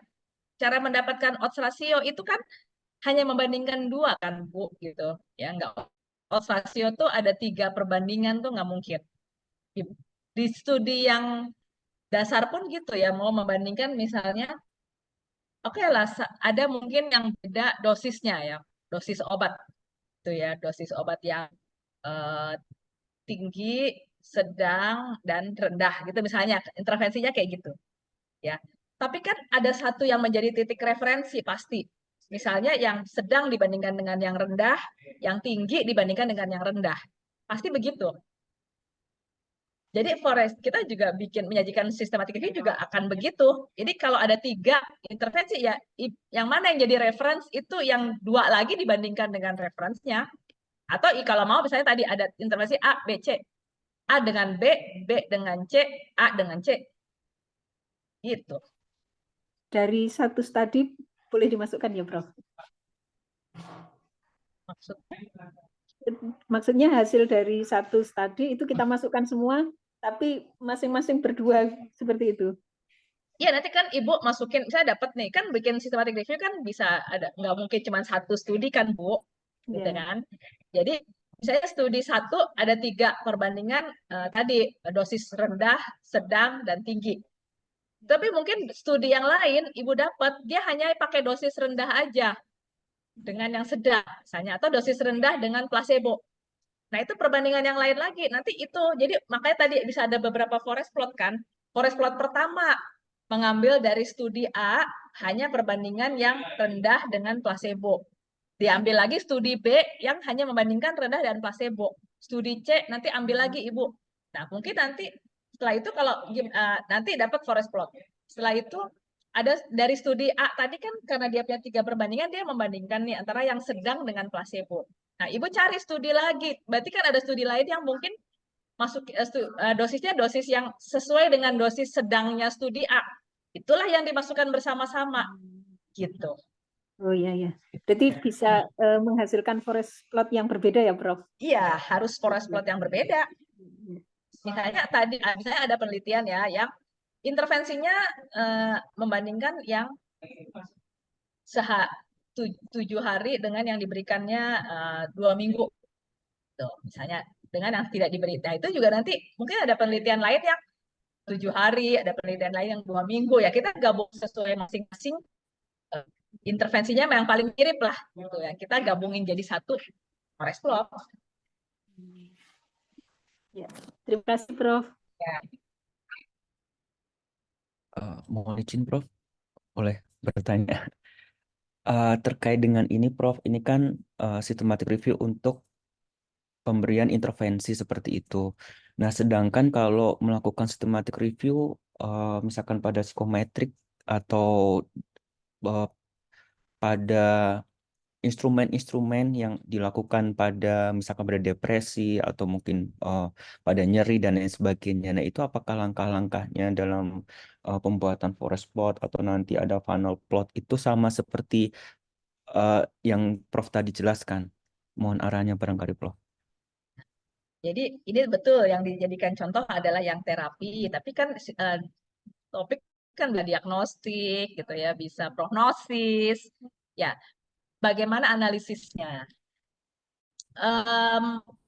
Analisisnya bisa dibuat forest plot, tapi untuk saya kalau bicara soal instrumen, kan yang mau dinilai biasanya akurasi kan, berarti ada sensitivitas, spesifisitas, gitu. Bisa bisa bikin forest plot untuk sensitivitas, spesifisitas bisa, ya. Tapi nanti minta ke softwarenya bahwa ini yang disajikan untuk diagnostik tadi loh. Tuh, jadi nanti harus ada nih berapa tadi kelompok di kelompok yang diperiksa dengan alat A, berapa nih nilai sensitivitasnya. Yang diperiksa dengan alat B, berapa nilai sensitivitasnya, itu yang dimasukkan. Baik, berarti kalau ke analisisnya sensitivitas dari instrumen tersebut seperti itu ya, Prof, ya? Iya, betul. Nanti sensitivitas gabungan jadinya kan nanti dapatnya. Ya kan?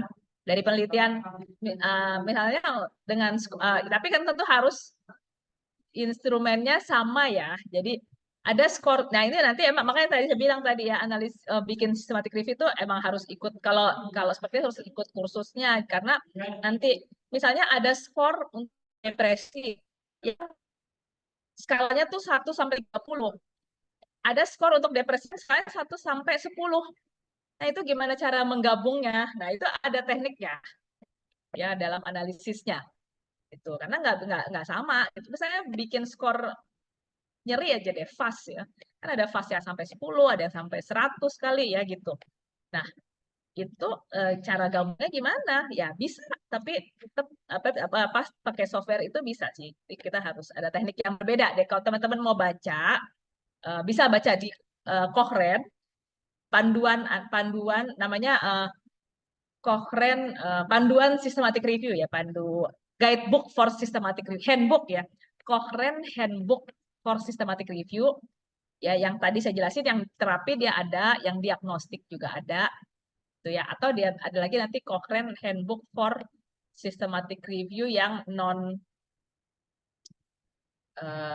dia bilang non randomized ya, non randomized jadinya. Nah, itu ada beberapa, nanti bisa dilihat situ. Atau bisa juga dicari di JBI. Ada kemarin udah ada yang nyebut ya, Joanna Briggs Institute, itu juga ada bisa dibaca di sini. Kalau enggak, atau di YouTube juga banyak sih, mau cara mungkin cari bikin forest plot untuk studi diagnostik gitu, bisa ada. Sekarang ini apa sih yang nggak bisa dicari sendiri gitu. Nah, bisa kalau kayak gitu. Kalau misalnya mungkin belum nyari kursus yang belum ada gitu ya, masih bisa dicari sendiri. Ya, baik. Terima kasih, Prof. Ya.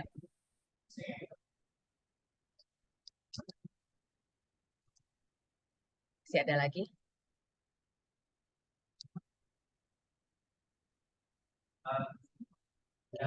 Nah, saya lanjutkan. Kalau belum ada lagi, saya lanjutkan dulu. Sekarang kan tadi sudah memahami, sebentar ya, saya nyambung ke listrik. Harus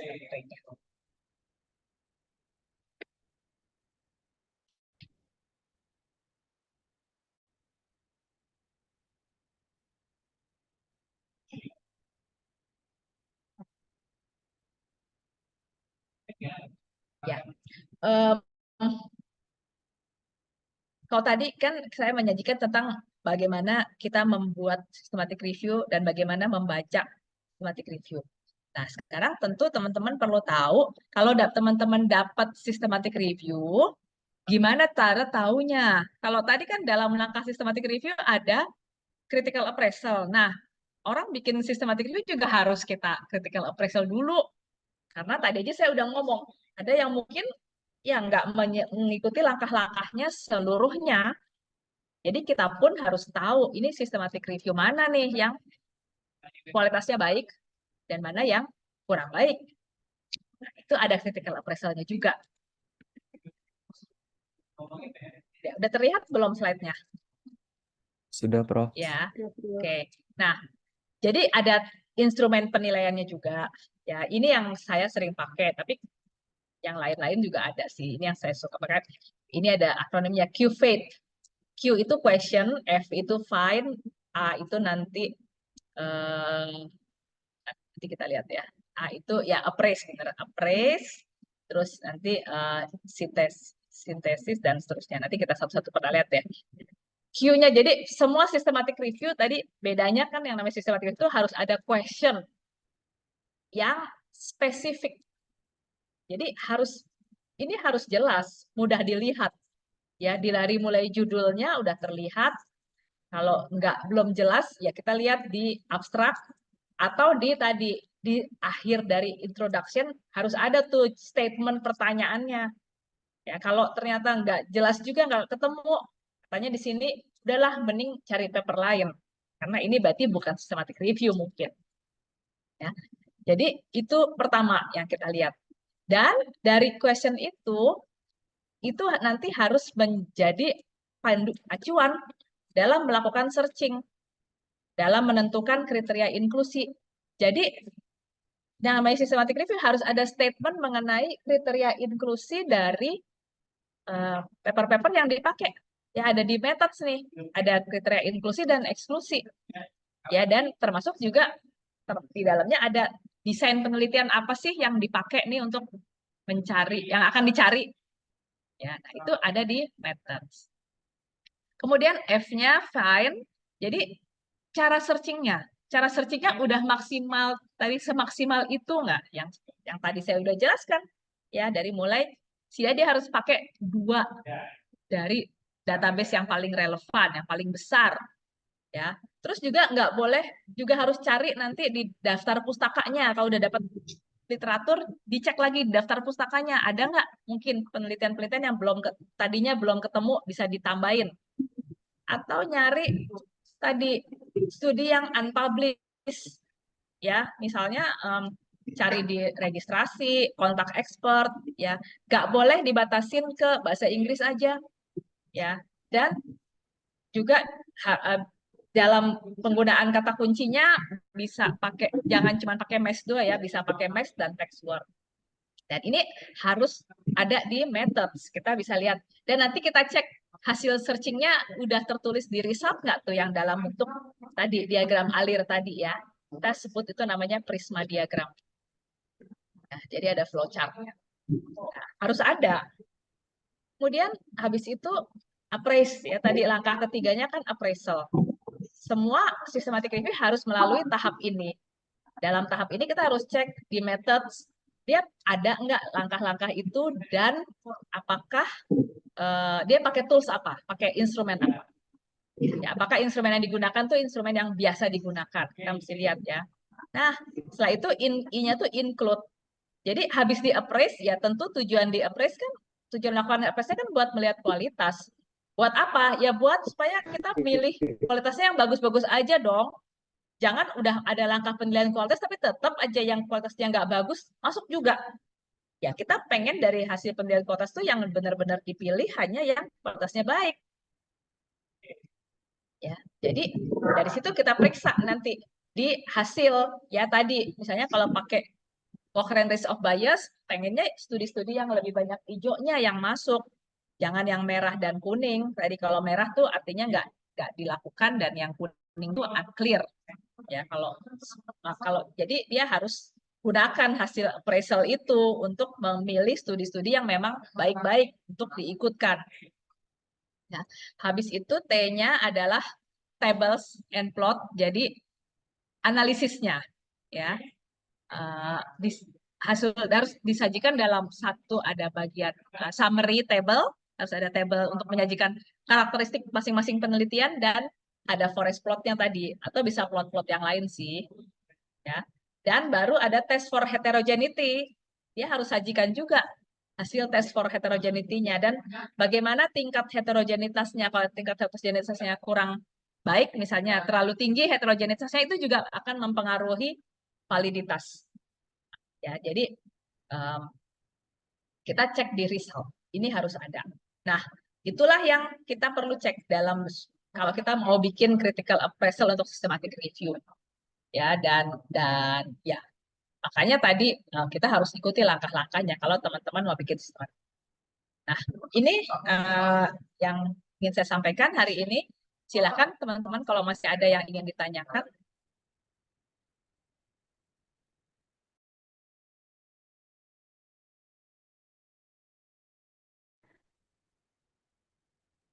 Halo, Prof. Apa kabar, Bu Dewi? Bu DJ. Prof, Gimana, mau Bu? tanya nih, Prof. Ini Yuk. nih yang tentang funnel plots. Itu kan mempertimbangkan bias publikasi ya, Prof. Kalau hasilnya itu seimbang, bukankah kalau kita analisis lebih lanjut, logikanya ya di meta analisisnya bisa terjadi ketidakbermaknaan tuh di wajiknya gitu. Enggak, sebenarnya kan yang di Jadi dalam gimana tuh? dalam funnel plot itu kalau dilihat gambarnya, saya sajikan lagi ya, Bu. Iya.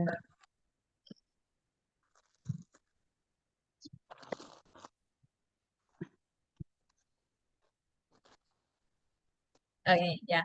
Jadi kan dalam dalam funnel plot itu yang disajikan kan dibandingkan ini risk ratio dari masing-masing penelitian itu dibandingkan dengan sampel size-nya.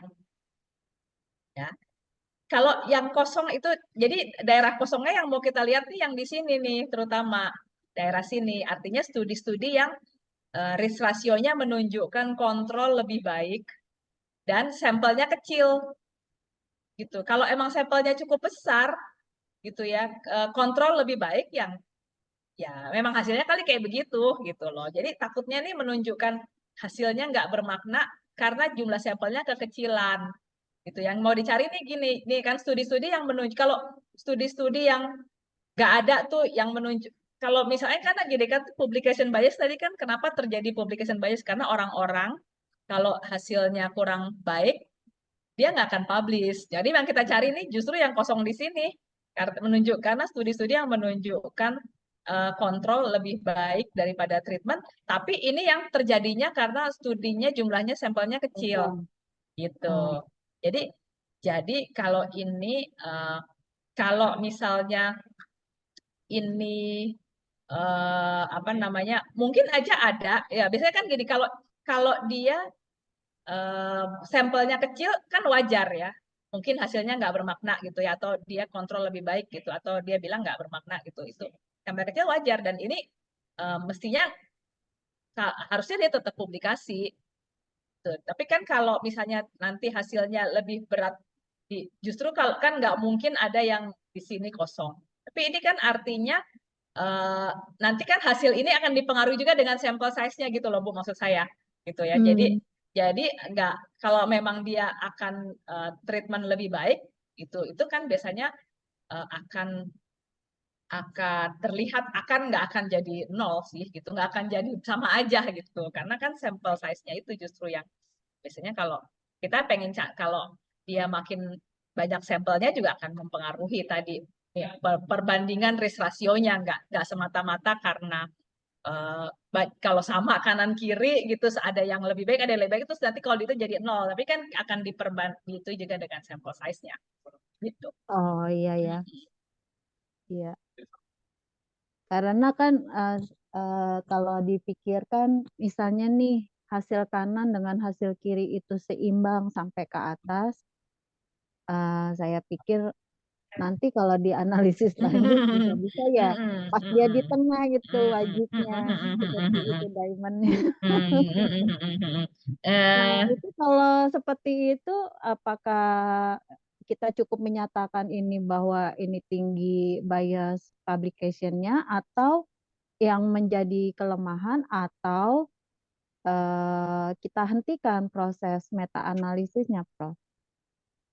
kita sih kalau udah sampai tahap ini kan nggak bisa berhenti ya kan Iya, lagi-lagi nanti jadi bias ada karena kita nomornya. dapat hasil yang nggak bagus kita nggak mau publish gitu kan nggak gitu Oh, emang kenyataannya begini kita bilang bahwa kita mendeteksi ada publication bias walaupun kita udah maksimal tadi ya udah nyari-nyari udah maksimal kita deteksi ada publication bias ya tapi emang beginilah hasilnya silakan pembaca yang menginterpretasikan.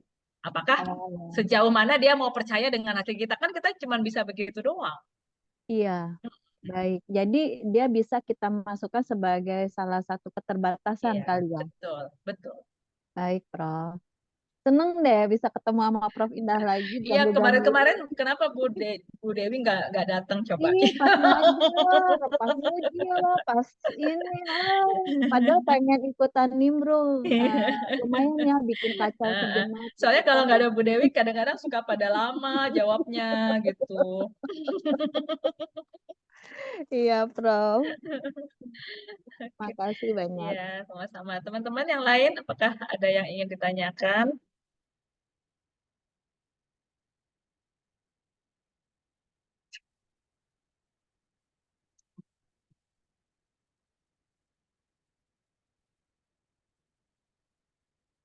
Ayo teman-teman, kesempatan loh.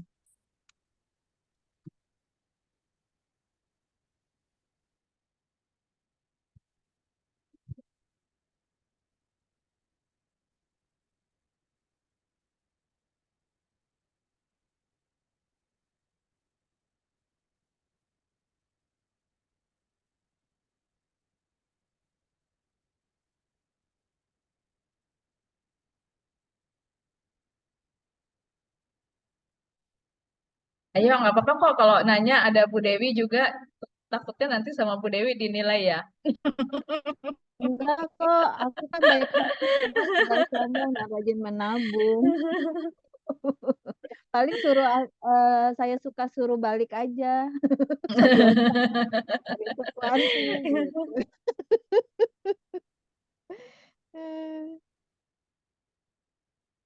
Yuk, silahkan kalau masih ada yang ingin tanya.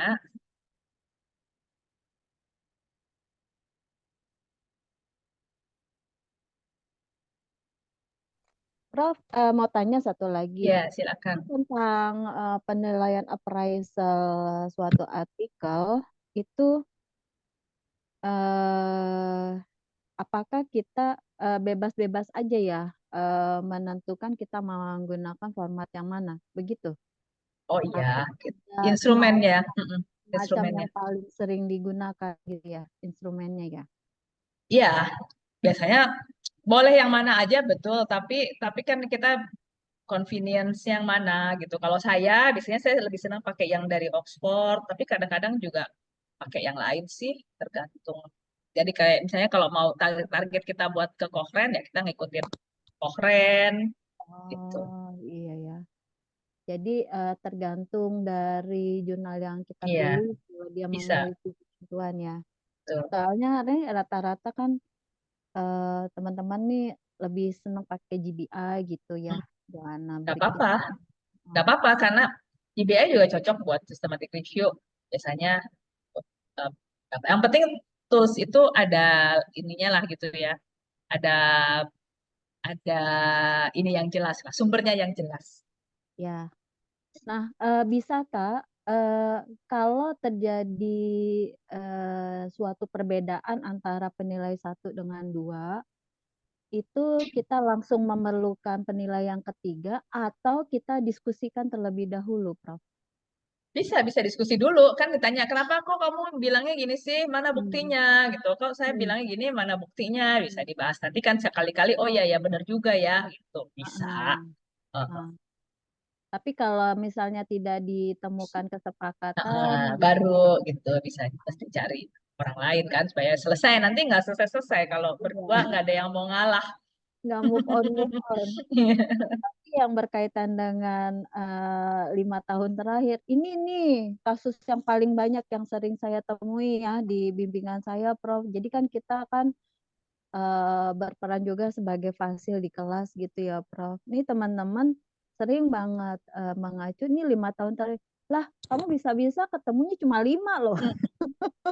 Iya. Udah tadi Kadang-kadang Prof udah bahas, diangkat gitu. iya, karena misalnya emang ini kita kan nggak pernah tahu ya, teman-teman kan di Iya. sini mungkin pengalamannya juga belum lama, padahal itu mungkin yang dibahas tuh sesuatu yang udah lama banget kitanya sekarang ini udah mungkin nggak meneliti nggak banyak. Jadi kalau kita Mm-mm. batasin 5 tahun terakhir, jangan-jangan cuma satu, masih Mm-mm. mending 5, cuma Iya, satu gitu karena emang udah semua orang udah tahu itu, udah cuma clear kita off. aja yang belum tahu gitu. Iya ya, Prof. Terakhir nih, Prof. Bisakah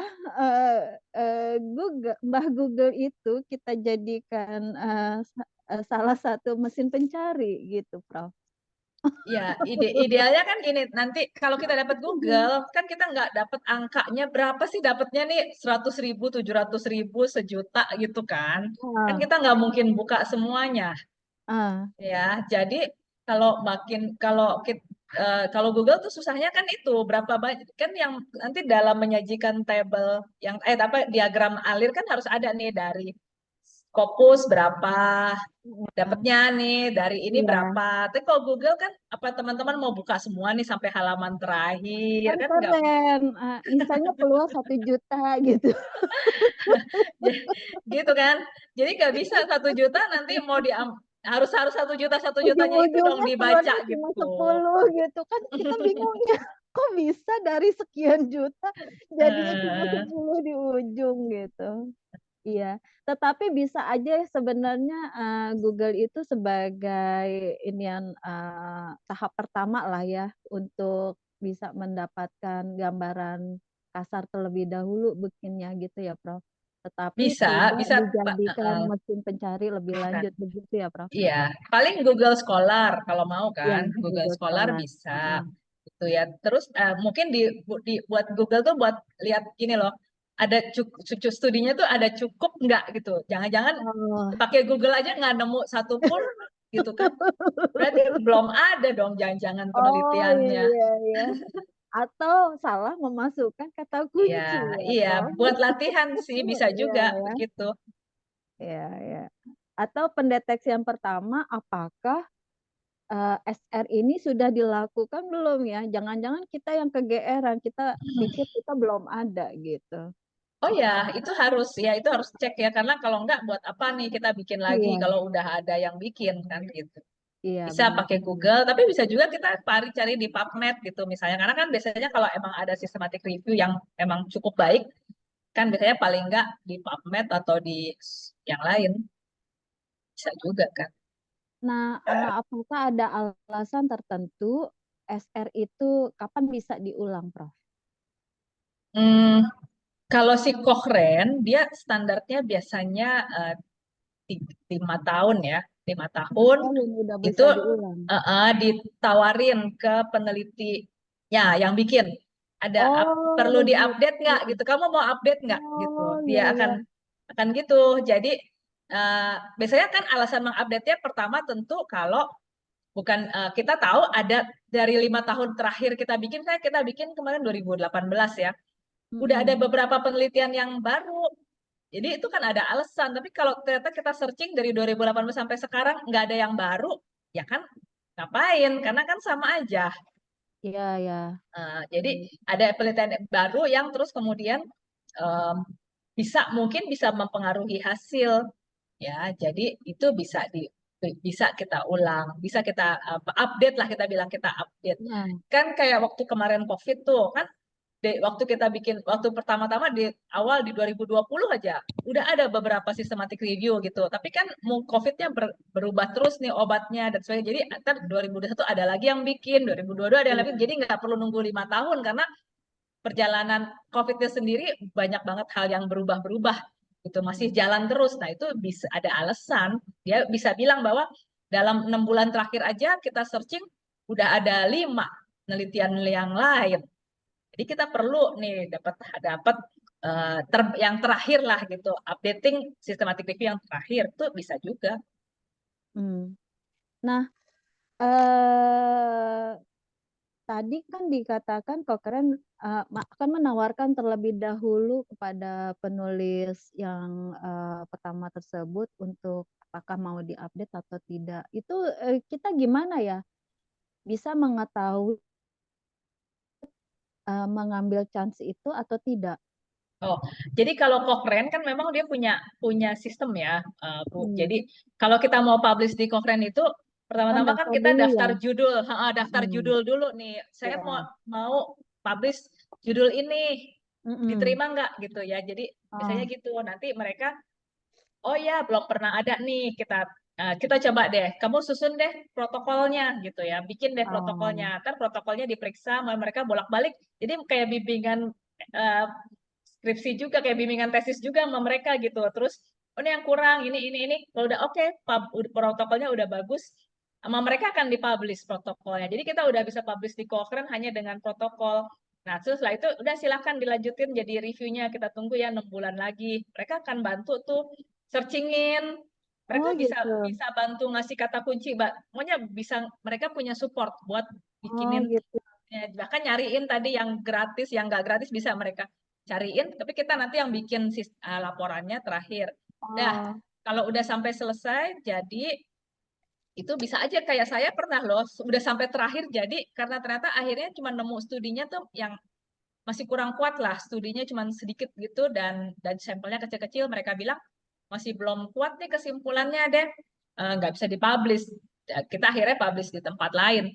Tapi bisa terjadi. Nah, tapi kalau bisa publish di Cochrane, nanti 5 tahun dia akan hubungin nih udah waktunya diupdate. Kalau kamu mau update nggak? Kalau kita bilang, waduh, ternyata tadinya yang bikin dibantuin sama PhD student kita, sekarang udah nggak mau lagi orangnya. Kita bisa bilang, kayaknya kita nggak akan update lagi. Jadi nanti bisa kita orang lain, mungkin peneliti yang lain lihat di Cochrane nih ada systematic review yang udah lebih dari 5 tahun tapi belum ada yang baru lagi. Kita bisa email ke Cochrane, tanyain, saya boleh nggak dia mengupdate nanya. itu gitu. Oh iya ya, Heeh. iya ya. Oke, oke. Iya, terima kasih banyak nih, Prof. Sama. Udah kayak podcast ya kita ya, Prof. Berduaan aja. Iya nih makanya yang lain nggak Ayo, nanya nih, ayo teman-teman. silakan.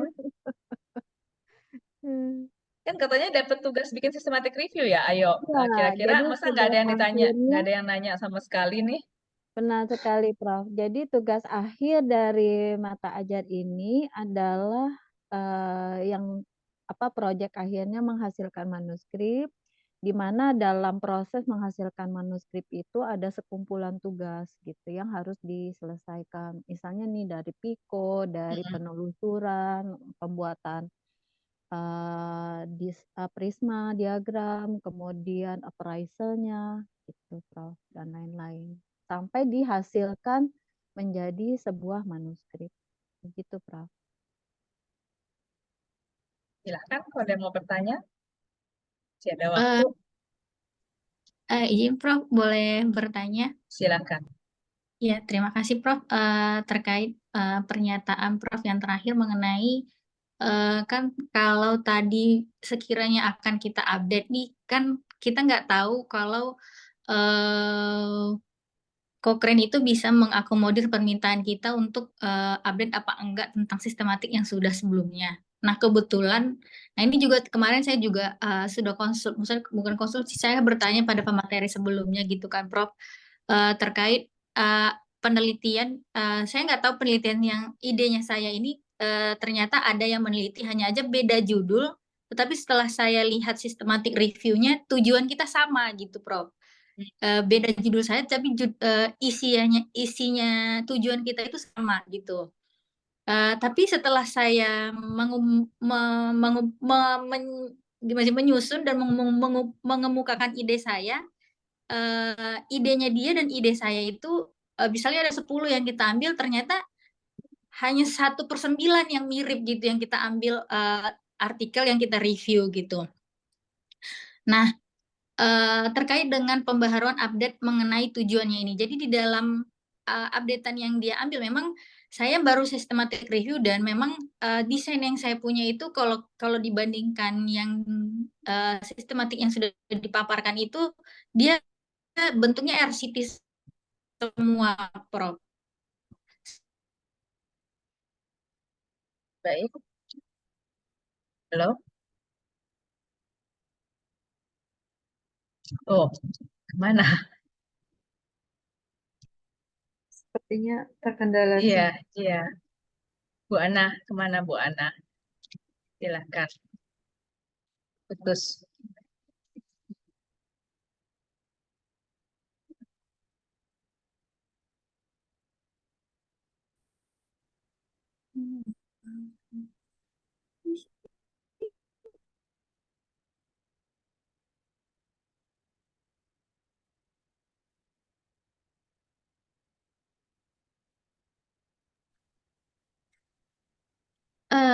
Halo, Prof. Ya, gimana Bu Ana? Silakan. Mohon maaf, Prof, terlempar. Iya, iya.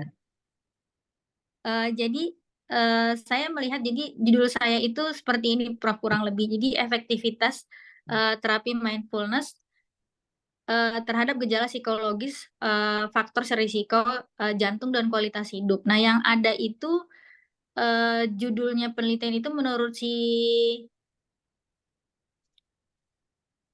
siapa nih, si Zhou itu mirip, judulnya hampir mirip, cuman hampir mirip aja, Prof, nggak sama gitu. Tapi tujuan kita sama. Dan dari literatur yang kita ambil itu hanya 1/9 kalau diporsienkan artikel yang kita ambil. Tapi memang si Zhou ini mengambil sampai meta analisis. Kemudian dari hasil yang dia teliti tidak menunjukkan bahwa hanya depresi saja dan stres yang bisa diakomodir oleh terapi mindfulness ini. Nah, tapi saya sendiri bisa menemukan bahkan sampai dia pun meningkatkan kualitas hidup, saya temukan gitu jawabannya, Prof. Nah, kemudian pada beberapa tahun terakhir ini, di tahun 2023 dan 2022, saya menemukan ada 4 artikel RCT-nya 2, kuasinya 2, bahwa mendukung hasil sistematik review saya gitu. Nah, maksud saya gini, Prof, apakah updatean yang saya buat ini bermanfaat? Apakah hasil beliau yang salah? Saya nggak ngerti di mana letak miss-nya ini, Prof. Begitu. Oke, Terima kasih, Prof. baik. Pertama-tama yang dibandingkan bukan judul. Yang dibandingkan sama dengannya itu kan pertanyaan klinisnya. Ya, judulnya boleh selera kan. Judul itu selera juga loh. Tuh kita punya mau bikin judul nggak sama bisa aja. Tapi pertanyaan klinisnya sama atau tidak. Apa yang dibandingkan dari pertanyaan klinis? Tentu populasinya sama enggak, intervensinya sama atau tidak, comparisonnya sama atau tidak, dan outcome-nya sama atau tidak. Jadi Anda mesti lihat di dalam paper yang sudah Anda temukan itu, dari 4 komponen itu bedanya di mana dengan Anda. Jadi mungkin saja tadi dia, mungkin dari definisinya, misalnya Anda bilang bahwa definisi saya tentang outcome itu lebih luas loh, bukan cuman depresi dan apa, tapi saya juga mau mencari kualitas hidup. Gitu. Jadi membandingkannya seperti itu. Ya, jadi Anda bisa bilang ternyata definisi saya tentang depresi, saya tentang apapun masalahnya itu saya pakainya definisi menurut si ini, bukan menurut si itu. Sementara si penelitian yang sebelumnya pakainya menurut si ini. Jadi kan itu udah beda. Ya. Intervensinya juga gitu ya. Saya mau pakai intervensi menurut saya yang namanya psikososial intervensi itu harusnya adalah terdiri dari ini dan ini. Kita lihat dia sama nggak? Jadi dengan itu saja bisa dapat hasil yang beda. Karena kan nanti PICO itu mempengaruhi kata kunci. Jadi mungkin kata kunci yang dia gunakan beda dengan Anda, sehingga dapat, kalau kata kunci sama persis, saya yakin nggak mungkin dapatnya cuma 1/10 bedanya. Jadi kan harus dibandingkan kata kuncinya Anda dengan dia, kan ada di dalam semua sistematik itu pasti ada dong laporan kata kunci. Laporan kata kuncinya, dia pakai kata kunci apa? Karena asumsinya kan gini ya, kita mesti refleksi juga. Kita kan baru belajar ya. Jangan-jangan kata kunci kita yang kurang lengkap. Misalnya gitu ya. Atau memang beda, ya nggak tahu, nggak apa-apa juga. Ini kan proses belajar, jadi tentu saja kita harus lihat, bandingkan gitu ya. Jangan juga bisa yakin bahwa kita lebih baik atau gimana. Tapi coba lihat apa beda. Benar-benar apa beda itu dinilai dari tadi. Apakah beda antara PICO-nya, definisi PICO-nya, apakah beda dari kriteria inklusi eksklusinya. Terus kata kuncinya apakah beda. Tadi kalau ternyata penelitiannya hanya mengikut sertakan RCT, saya enggak. Nah sekarang pertanyaannya, kalau ini tentang terapi, yang paling baik tentu RCT. Sehingga tadi untuk menjawab kalau di critical appraisal orang, apakah sistematik itu hanya mengikut sertakan penelitian yang terbaik? Ya, jadi harus mengambil RCT semua, jangan ngikutin yang lain. Jadi kalau Anda malah nggak ngikutin, malah Anda bilang, saya kan nggak cuma RCT, saya mau yang desain lain. Anda yang jadi kualitasnya kurang baik. Karena kita nggak mengambil yang terbaik. Gitu. Ya, jadi salah enggak, saya nggak bisa komentar, tapi coba dibandingin dulu deh masing-masing itu. Dan terus Anda bilang tadi 2023, 2024 ada studi lain yang kalau itu memang lebih baru dari sistematik review yang Anda baca, misalnya di sistematik review yang Anda baca 2020, dia udah selesai kan. Ternyata di 2023, 2024 dia ada penelitian lain, ya tentu saja belum masuk ke situ. Ya Anda boleh aja tambahin di sistematik review Anda dengan alasan itu. Jadi sudah ada beberapa penelitian lain yang mungkin bisa membuat hasilnya jadi berbeda.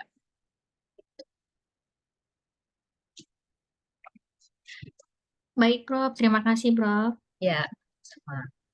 Baik. Ya, saya kira kita mesti akhiri pertemuan kita ini. Terima kasih banyak semua atas partisipasinya dan juga aktivitasnya ya dalam berinteraksi, dan juga terima kasih Bu Dewi sudah menemani dan ikut membuat jadi lebih Terima kasih banyak, Prof. baik. Selamat pagi semua teman-teman. Waalaikumsalam Waalaikumsalam warahmatullahi warahmatullahi wabarakatuh. wabarakatuh. Terima kasih Prof, Prof. sehat-sehat. Izin Terima kasih, ya, Prof. izin Terima ya, kasih, Prof. teman-teman untuk yang kelas saya, kita Saya pamit dulu. mulainya ya. Foto Satu, dulu dua. Prof. Ya Prof, foto Oh, dulu dong, Prof. oke baik. Siap. Dokumentasi.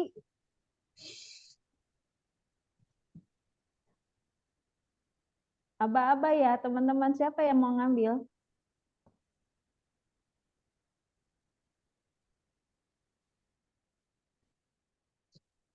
Udah, Ya, siap-siap halo, Ibu. udah, ya. Baik, terima kasih. Saya izin Slide. pamit. Ya. Selamat Belum